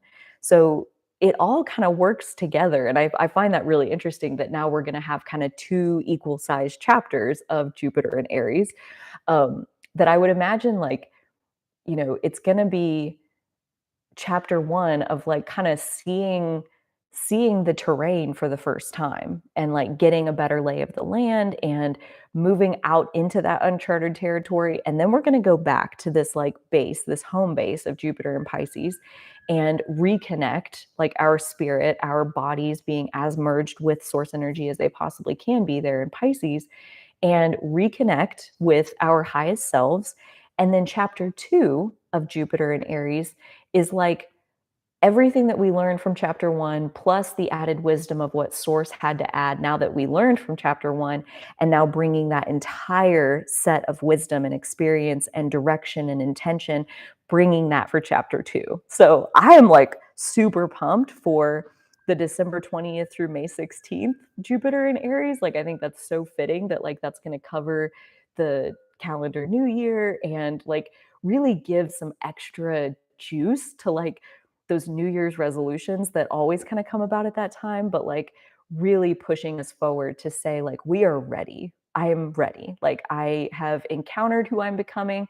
I went back and I worked through another layer of my fear and like got right inside of my spirit.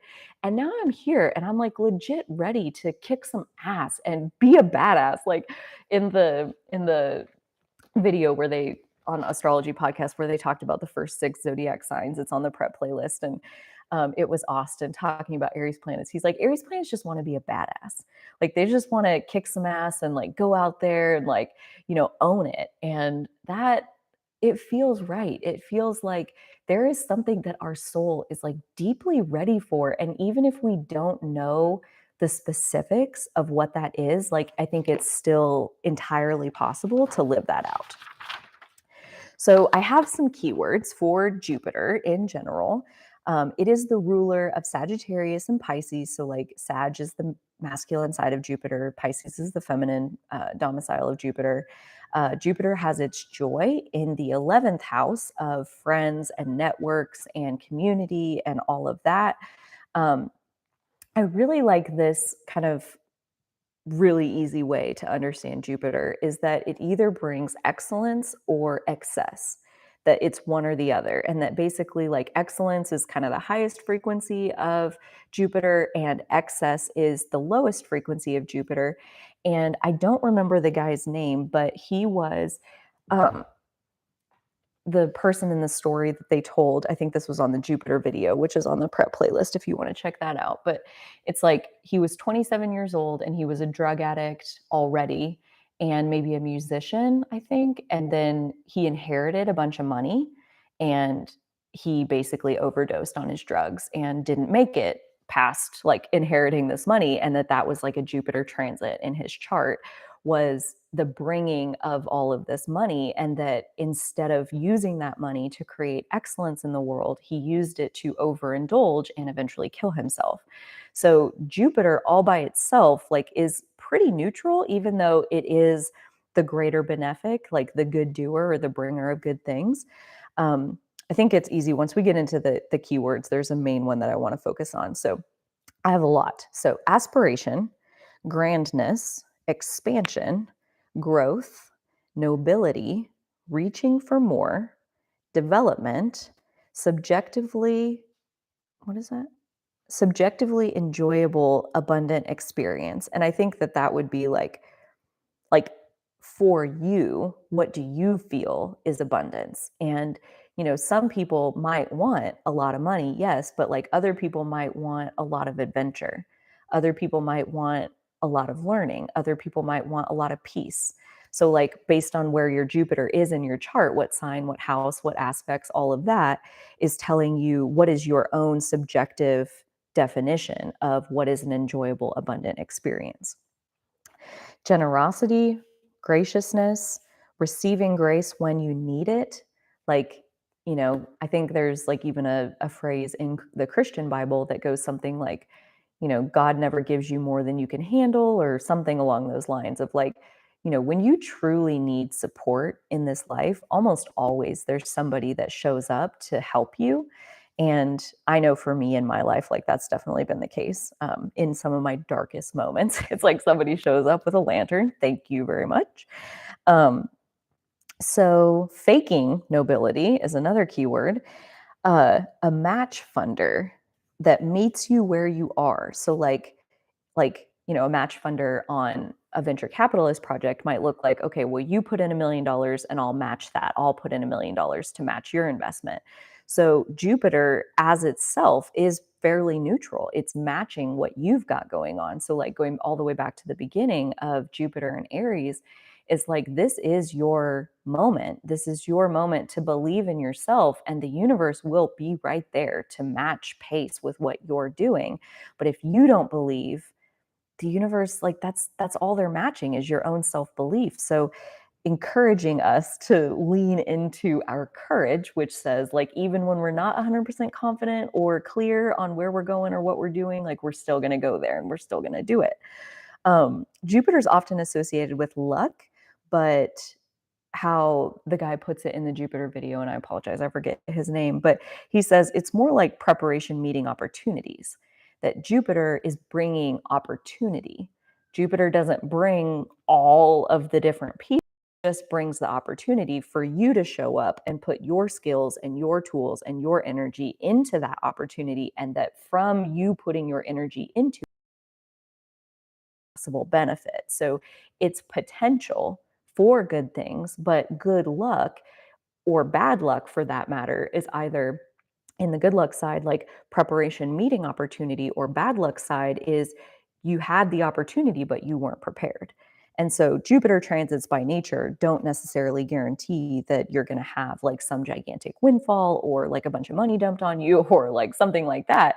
It could be an opportunity that if you're prepared and you meet it successfully, that maybe it does lead to a big pile of money or something of that nature. Jupiter has a lot to do with the law, like legal matters and judges and the letter of the law versus the spirit of the law. And that mainly is because Jupiter also rules what's true. And like each of us on our own individual pursuit and quest of finding what's true for us. Like if you think about it, Jupiter rules Sagittarius and Pisces. So Sagittarius is like our earthly realm of expanding our experience and like gaining more and more and more experiences. So expanding our horizons through living through different experiences.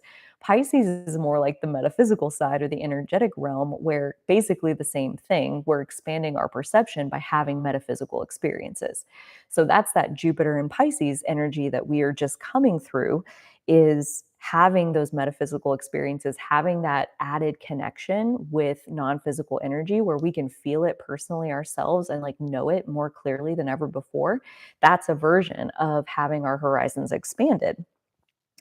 Freedom, unbound, being unbound, broadening your understanding, spiritual abundance, helpful social networks. In ancient astrology, they also associated children with Jupiter, or having lots of children would be a Jupiter thing, because children were basically synonymous with wealth for lots of reasons that I like, that just kind of confusing. But it's like back in the day, like when, like I think of my great grandparents generation, like they both came out of huge families, and so did my grandma and grandpa. Like there were, I think, 8 siblings and 10 siblings. And the reason was because both of their families were farmers. And that those kids, like my grandpa, didn't even go to eighth and ninth grade because he had to stay home and work on the farm because my great grandpa broke both of his legs. So like that was the value of children, was that they were wealth creation because they were basically little like inborn slaves, and that just is an uncomfortable thought to me. So glad I wasn't. Maybe I existed at that time. Maybe that's why I find it so repulsive. But anyways, um, the other side of it is like I was watching a video the other day that was like talking about, I think it was just the 1930s, that this parent sent two of her daughters to be maids in some rich person's house when they were like 12 years old. And because they were children, they didn't get paid, the parent got paid. And so basically like you're putting your children into working and you get the money. And so again, that's kind of where the wealth child association comes from. And then the last one was like if you existed in a time or a culture where there were dowries, there were real like piles of money to be made when you married off your daughters. So like having a daughter was like extra wealth because you were going to get a dowry someday for her. Again, like I must have existed at this time because I find it absolutely repulsive. Um, okay. And the last few keywords: scholars, skepticism, which I find interesting, religion, philosophy, perseverance, tolerance, looking towards horizons, seeking, optimism, dogma and fundamentalism, and indulgence. So the match funder is kind of the main one that I want to touch on, but I feel like we talked about that. And then also skepticism. So I find that really interesting that like in its seeking, that like basically seeking is and or can be fueled by skepticism, and that it's through skepticism that you continue to push for what's true. It's like without skepticism you wind up as like in fundamentalism or in like certain dogma. And I don't mean just religious fundamentalism in terms of like some of the worst fundamentalists are scientists who are like so wrapped up in what they think is true that they've completely shut down their ability to seek and take in new information and continue to update their beliefs. So, dogma or fundamentalism, it doesn't have to be based in religion. It's basically just like a closed belief set. And at a certain point, like the world is always changing. So, if you're not changing your beliefs, if you're not allowing those updates to take place, they're becoming outdated. They're becoming less and less effective. So, that's definitely the shadow side of Jupiter, is that you're not making those updates. So Jupiter and Aries. Jupiter, like that main keyword is kind of expansion. Like it's going to bring the opportunity for more. And when we have Jupiter in Aries, Aries is our self. It's also very tight, closely tied with our ego. So Jupiter in Aries is said to provide nuclear power for yourself to move forward in the world. So that is like a really, really clear picture as far as what this energy can bring, the potential. Jupiter bringing opportunities, not necessarily guaranteed manifestations. Um, and that what's essential at this time is having a clarity of intention. And I'm going to spend just a little bit of time talking about this because intentions are something that I can be a little bit fuzzy with, as far as like I sometimes have a hard time coming up with a clear intention, but I have, because of that, I've come to use an intention like I am leaning into my highest good unfolding, or I intend to be open to whatever is for my highest good and the highest good of the all. Or like whatever the case is, like there's ways to create a clear intention that is very vague so that, there's room for whatever's meant to unfold, because I don't really know what's meant to unfold. But that clarity of intention is extremely important, because with Jupiter and Aries, the chances of you getting what you want is very, very high. So if you like, when I say take advantage of this energy, this is kind of the piece that we're talking about, as far as like set those clear intentions, spend some time thinking about what it is that you want.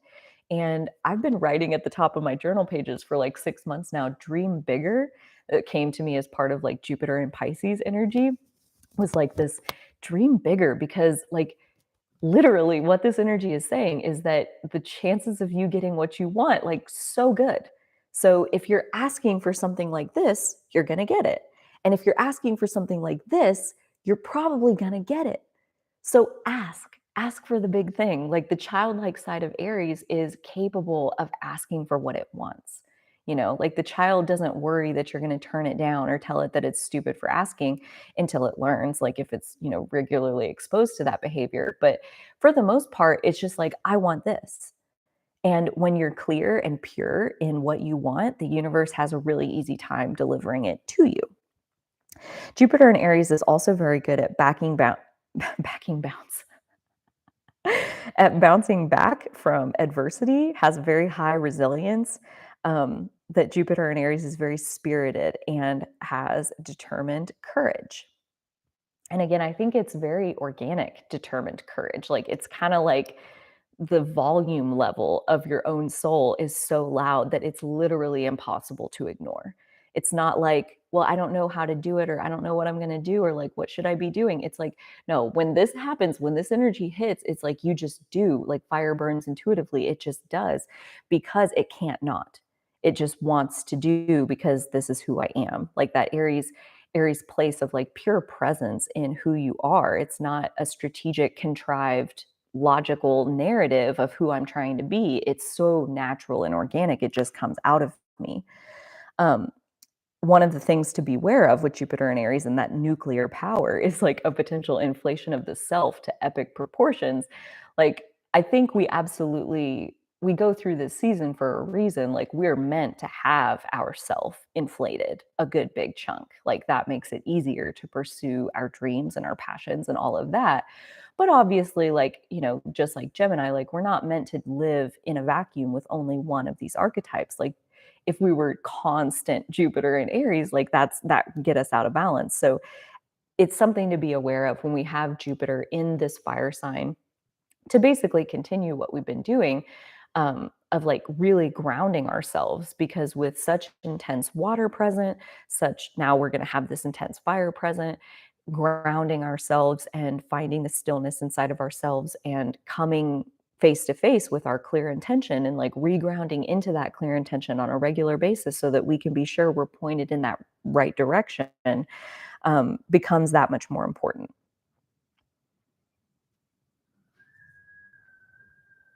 Jupiter and Aries, like, I think at a basis, like at a minimum, what it's bringing is a greater level of self knowledge.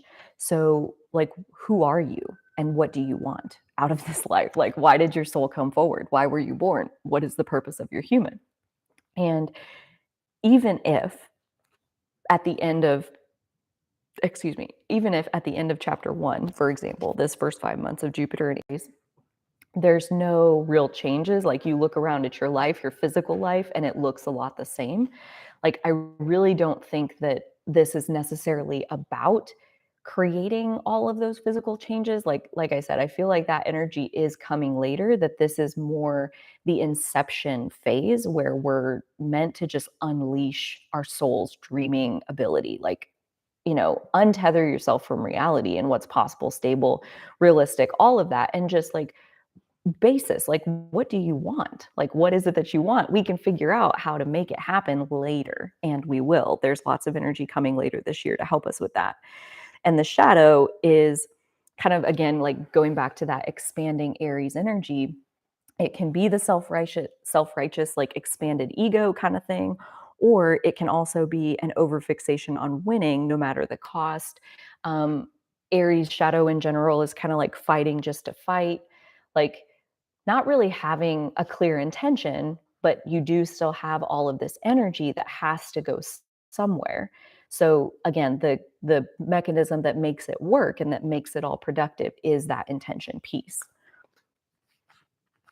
So yeah, that is what I have for those archetypes.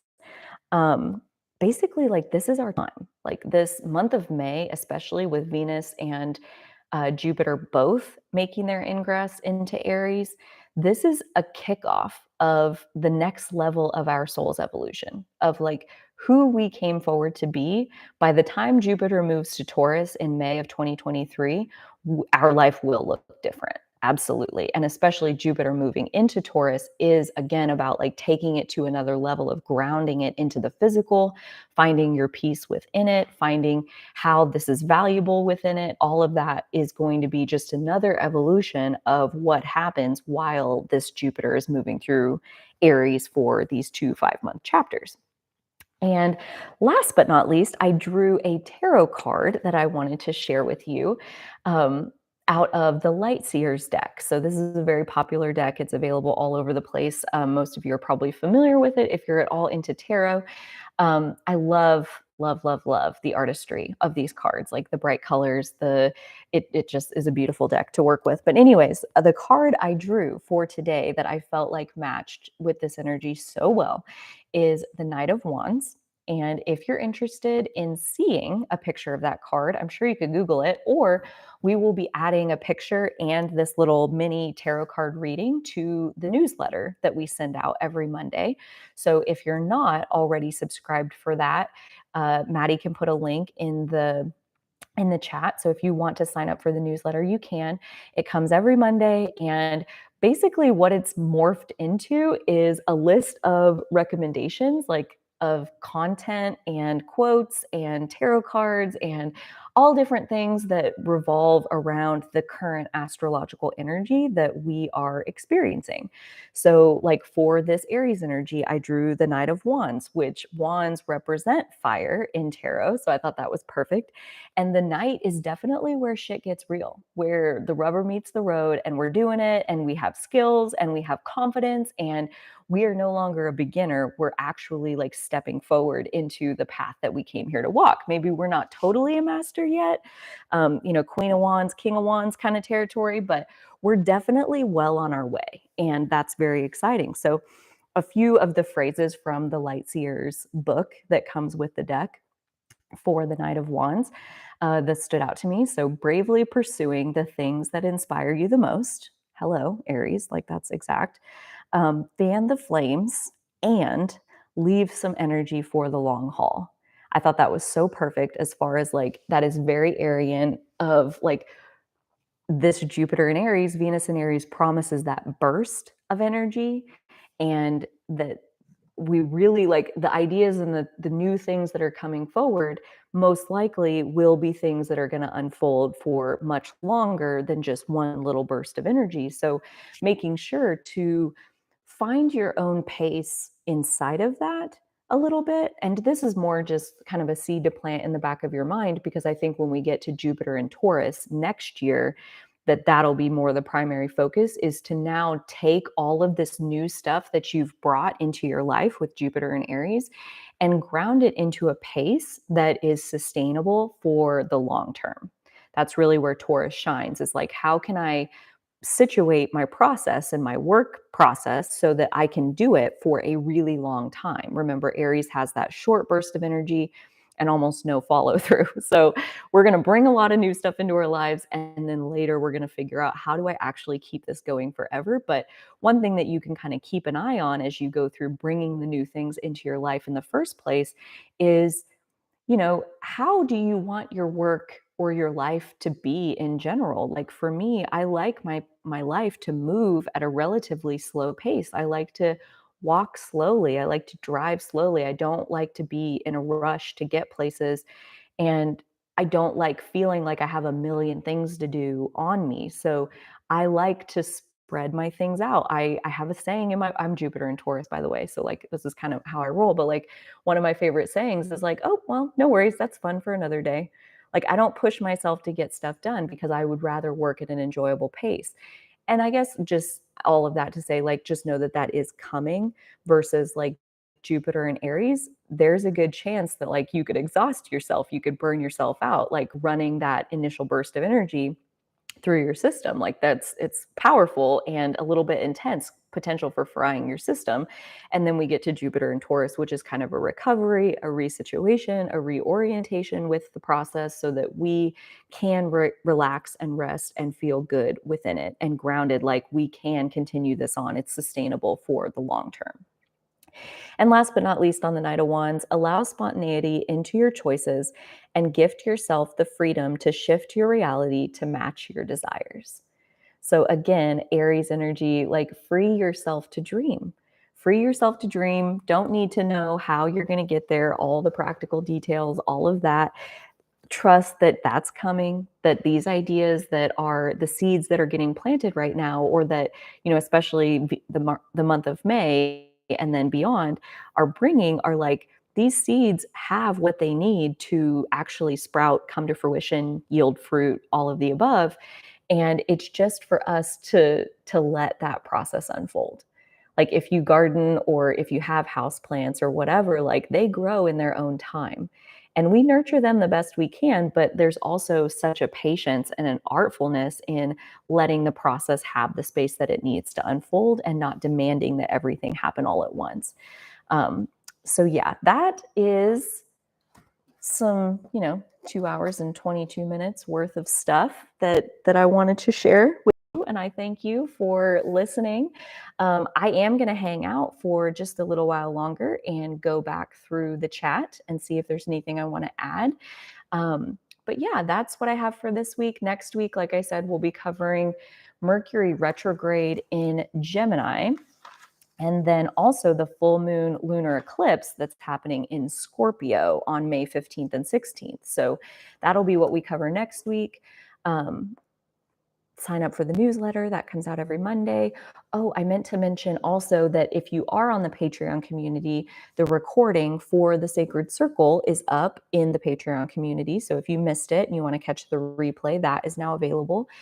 If you join the Patreon community anytime going forward, it automatically unlocks all the posts that are already there. So you could still join right now and watch the recording of the Sacred Circle that we had from this past week. Otherwise, we have those every fourth Tuesday. So I have the, oh shit. I opened my notebook and flipped my computer right on out of there, or my webcam. Let's see. So many notes. There we are. 24th and June 28th are the next two sacred circles. If you want to mark those on your calendar, the Patreon community is set at pay what feels good. If you want to be there, I want you to be there. And that's where we can have a face-to-face community interaction. It's tons of fun. My favorite thing to do every month. So yeah, head on over there and check that out if that sounds like fun to you. And I'm going to scroll back up to the top of the chat and see what we got. So this was a question from the very beginning of, do you do synastry readings or interpretations by chance? I want a better understanding on moon in partner's 8th house. I have done a little bit of couples chart reading where mostly I haven't, I guess to answer your question, I haven't ever done a synastry reading because even when I do couples chart sessions, we look at one individual's chart and talk about like focusing into who they are as an individual and like how their energy works. And then we flip and we look at the other individual's chart and focus into them as an individual and how their energy works. And from there, I let all of the weaving it back together happen between the couple and like let their new understanding of themselves as individuals like filter through into the relationship. But I mean, I could look at it, but I don't have expertise in that area, so I probably wouldn't be able to sell a reading on that if that's more what you were after.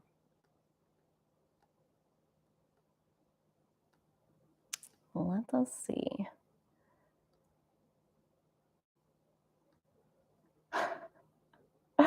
That's so awesome. So this one says, Venus in Virgo here. I just started Ubering and I never imagined how much satisfaction I would get from taking folks to work in the mornings. Driving Uber can't possibly be my passion, could it? LOL. Well, that's like, so I think passion is such a trap of a word, basically, as far as like, it sounds really serious and like, you know, Ubering can't be my passion, can it? Well, like, what are the components of Ubering that most likely are your passion? Like getting to talk to a wide variety of people, getting to have like open-ended conversations that, you know, run their course in just the span of how the Uber ride is. And there's a variety there. Like Virgo's a mutable sign. It's a mutable earth sign. So like you're Ubering, like you're literally moving around in the community or the neighborhood wherever you're driving Uber. So I would imagine that there are components of that are very satisfying, like the variety, the diversity, the no 2 days are ever the same. I like the element of newness that each day brings. You never know who's going to get in the back and what they're going to say to you. Like, I like that element of surprise and being able to hear from lots of different kinds of people. Like, all of those things could absolutely be your passion. And it's important to understand it like that because at that point, you can satisfy that exact list of criteria by driving Uber or doing lots of other things. So Ubering probably isn't your passion, but it is a container that allows you to exercise the things that you are passionate about. So again, that's just kind of how I look at it. Um, yeah, yeah. Gemini rising. If I'm not learning, I'm not happy. Yeah, big time. Yeah. And then Mars and Gemini, I love learning and study. And like even, learning again sounds so formal, but even just in conversation, like with a friend, or you meet a new person and you're getting to know them, and it's like they're telling me a story about how they went on a trip to China and they did a study abroad and they learned this and they met this person and then this happened and this experience. And like maybe I'm not learning like math or physics or astrology or like some formal subject, but I'm still learning about life through their eyes. So, yeah, I mean, there's a lot of different ways where Gemini can be satisfied with life or with learning, sorry. And then Maddie says, Gemini is on my descendant and I never enjoyed school. LOL. I've seen several Sagittarius risings, which would be Gemini descendant, who say that they did not like school. They absolutely did not. It was way too confined. There wasn't enough like self-directed parts of the day. Like you were just on somebody else's schedule. And for a Sag rising, that's like the worst. And Gemini on your descendant, like that's your shadow, that's your blind spot, so yeah, I mean, that definitely makes sense. I hated high school, but really enjoyed university. Like so my favorite school that I ever did was my master's degree. That was the highest GPA I ever had. And I wasn't trying to get a high GPA. I had one because I was loving what I was learning. And so, yeah, like high school was kind of, because like I liked maybe two of the classes and the rest of them you just do them because you have to kind of thing. And like that's kind of bullshit. I don't really like that kind of learning anymore, especially now that I've gotten to where I am. And then university was a lot the same. Like it had mostly targeted classes towards my major, but you have to do some other stuff that isn't as fun. Like I had to do like a chemistry class and like I don't want to, but you have to because that's like graduating from college. But when you get to grad school, all they make you do is what you're there for. And oh my God, it was so amazing. It was like every single class I took the whole entire time, every single lecture was just like feeding my soul. I absolutely loved it. And it just naturally resulted in a high GPA because I was so engaged and loved what I was learning that I was retaining it, and studying for tests was easy because I enjoyed the material. And like I ended up being a tutor because I was so like soaking it up because I was so into it that I was like my fellow classmates like to get through the study sessions and stuff. So yeah, it's like I think Gemini out in the world free to learn whatever your curiosity is into at that moment is definitely its happy place, like when it can learn what it wants to.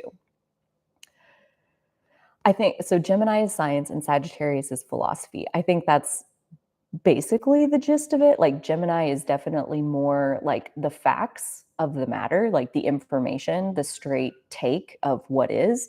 And Sagittarius is like, what does this mean? What does this mean about life? What does this mean about who I am? What does this mean about the planet? What does this mean about like, what are the implications of this knowledge? And like taking it to that more far reaching, bigger picture perspective.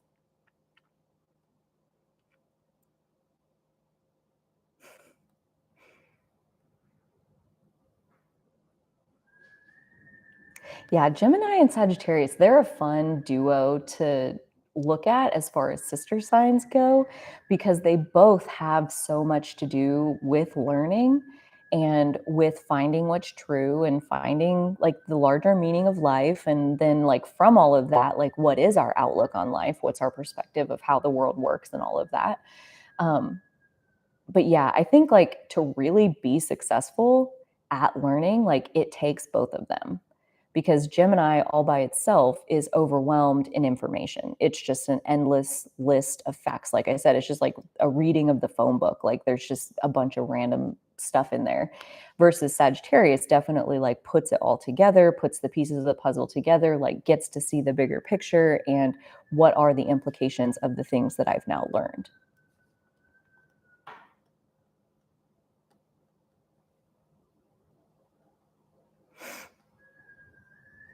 See, and like, yeah, so I have Sun and Chiron in the third house, and then all those planets in Gemini and Saturn and Uranus and Sagittarius, plus Sag, Uranus, and Neptune, all in my ninth house. And again, I think like learning is just going to be a forever thing for me. And this comment says, I'm getting an education on Udemy for cheap, or Udemy, or however you say that. Um, and same, like that's just kind of how I roll. Like I have like a couple courses going at any given time. Like right now I have Dr. K's Guide, which is like an 80-part module series about depression, anxiety, and meditation.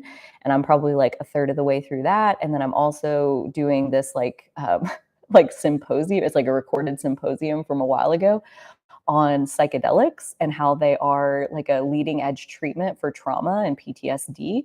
And so I'm working my way through that. And so it's just like learning and study and like expanding my intellectual horizons. Like that's just very natural for me. And again, like I feel like a flower without water when I can't be learning something. I just like shrivel up and fade into no life force anymore. Aries in the fourth and the fifth, definitely friction with my family. Interesting. I could definitely see that. The Tommy Boy reference is one of my all-time favorite movies, you guys. Like Chris Farley, man, what a genius. Like what a comic genius.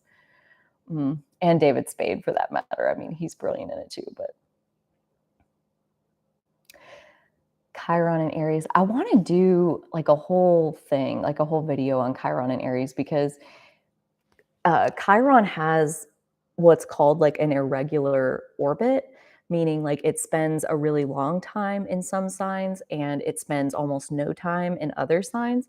And so, like, Chiron spends like 8 years each in Pisces and Aries. So, those are the two longest ones. And then it spends like the shortest, I think, opposite that in Virgo and Libra. Those are the two fastest signs where it's only like a year or two that Chiron moves through those signs. So it's like when you think about that, that means that the bulk majority of the population has Chiron in either Aries or Pisces. Most people alive have that configuration. And then there's small subsets of the rest of the population that have it in the other 10 signs, just because it spends so much time, so much less time there.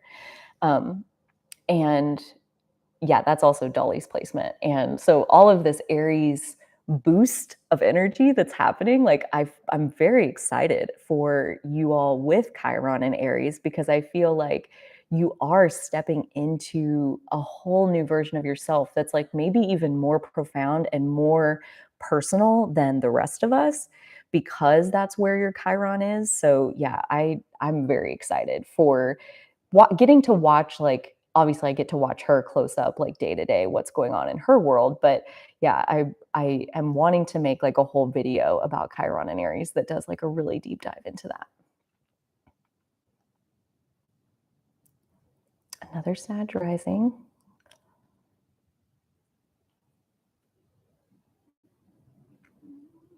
Yeah, so like the houses and the signs thing, I was blown away that like that's just not a thing in ancient astrology. Like that was something that like in the 70s and 80s, like people just started doing that and it caught on like wildfire because it made it when you equate like Aries in the first house, Taurus in the second house, like it simplifies it to the point where it's so much easier to learn. And so, like, that simplification brought a whole bunch more people into astrology that maybe wouldn't have been there before when it was like that much more complex. So, I do think it's like good that that happened. I like how many people are interested in astrology at today's, modern times. Um, but for me too, I also was like really grateful to learn that that's not a thing and that it really does make a lot more sense. Like when you do separate, like the eighth house and Scorpio, for example, like those are two where I very much use them as synonyms for each other. And that is not the case. The eighth house is not Scorpio. Like they are very different. So yeah, just like the video where they talk about like all of the zodiac signs. They have similar videos where they talk about all the houses. And it's at the beginning of the first of the house videos where they talk about for like 50 minutes about what the houses actually are and that they are not the synonyms for the signs, as it's been kind of modernized. So yeah, I think it's definitely helpful when you take them back apart.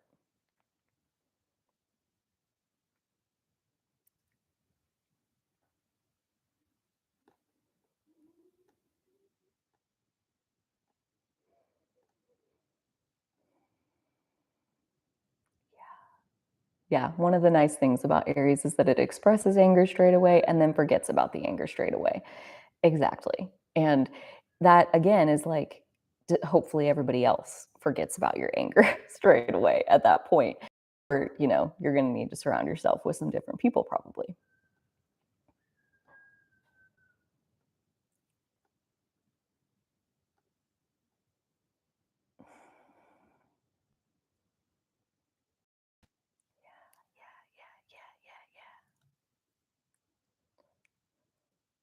Interesting. Shay says, I'm the opposite. Sagittarius ascendant. I walk fast and drive fast. Maddie, with your Sag ascendant, do you walk fast and drive fast? Which also, by the way, I used to drive fast. I I have gotten, I don't even know, I think like 6 speeding tickets, and I think I'm up to like 22 warnings or something like that. It was my freshman year of college, I got like 12 warnings in 1 year, and that definitely like increased that. But that should tell you something. I'm very good at talking to the police officer who pulls me over. Not in like a flirty way, just like in a nice way, like, "Hey, what's up? Oh, good to see you. So nice to see you. Yeah, what can I do for you?" And then they give you a warning instead of a ticket when you're nice to them. So that's a good experience to have, I guess. Not sure if I walk or drive fast myself, but have a low tolerance for slow drivers and walkers. Yeah, yeah, I get that.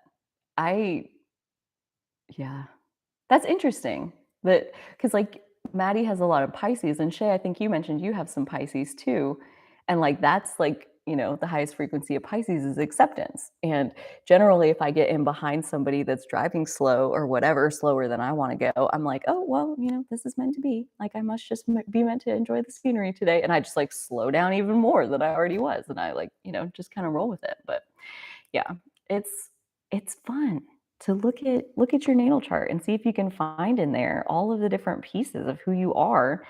And like as we evolve and then you look at your natal chart and you see something that you never saw before, um, like as we learn more about ourselves, I feel like the natal chart just reveals more and more and more of itself to us. So that's where again I go back to I just love astrology. It's like a never ending joy of getting to learn more and more about who I am, yes, but also just like how we're all so unique. Like learning about myself is helpful in understanding like all the things that feel so normal to me. I started calling those my superpowers because clearly they are. Like these things are normal. They just flow right out of me and not everybody can do it that way.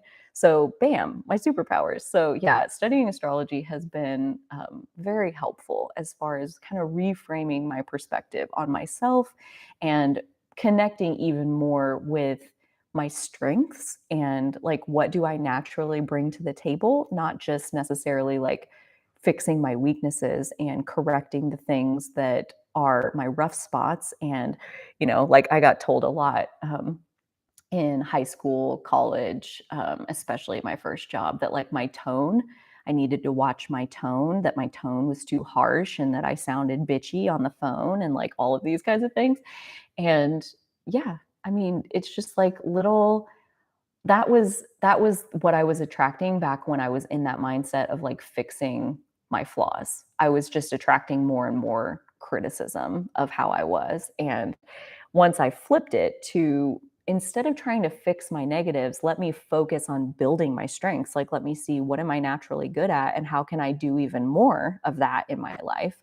And that's where that path eventually unfolded to me being able to say things like my best superpowers are that I can learn anything that I try to learn and that I'm really good at change. I'm really good at adapting really, really quickly in a sea of changes. I can ride that wave.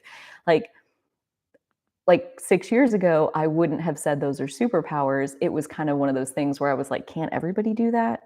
Can't everybody just like listen to something and learn it? Like that's just, I mean, it's so normal. It's so easy. But like it's easy for me because that's my superpower, you know? And it's all in how we look at it. We can write that off as like, oh, that's easy. That can't be my superpower. But like usually that's, they're hiding in plain sight, so to speak. Interesting. And you're so far apart in age, and yet very similar. Indeed. Very cool. Okay, guys. Well, I am going to wrap this up because my dad is bringing his dog over here for me to babysit for the night. So yeah, me and Bobby and Stella and Scooby, we're going to hang out and see what kind of trouble we can get into. And I'll be back next week with another of these live streams. I have videos set to release the next couple days. So I'm super excited about that. And until next time, you take such good care of yourselves. I'm so excited to hear what all is going to unfold for all of us in this Aries burst of energy that we have coming up. And yeah, I'll be seeing you around very soon. Okay. Okay. Bye.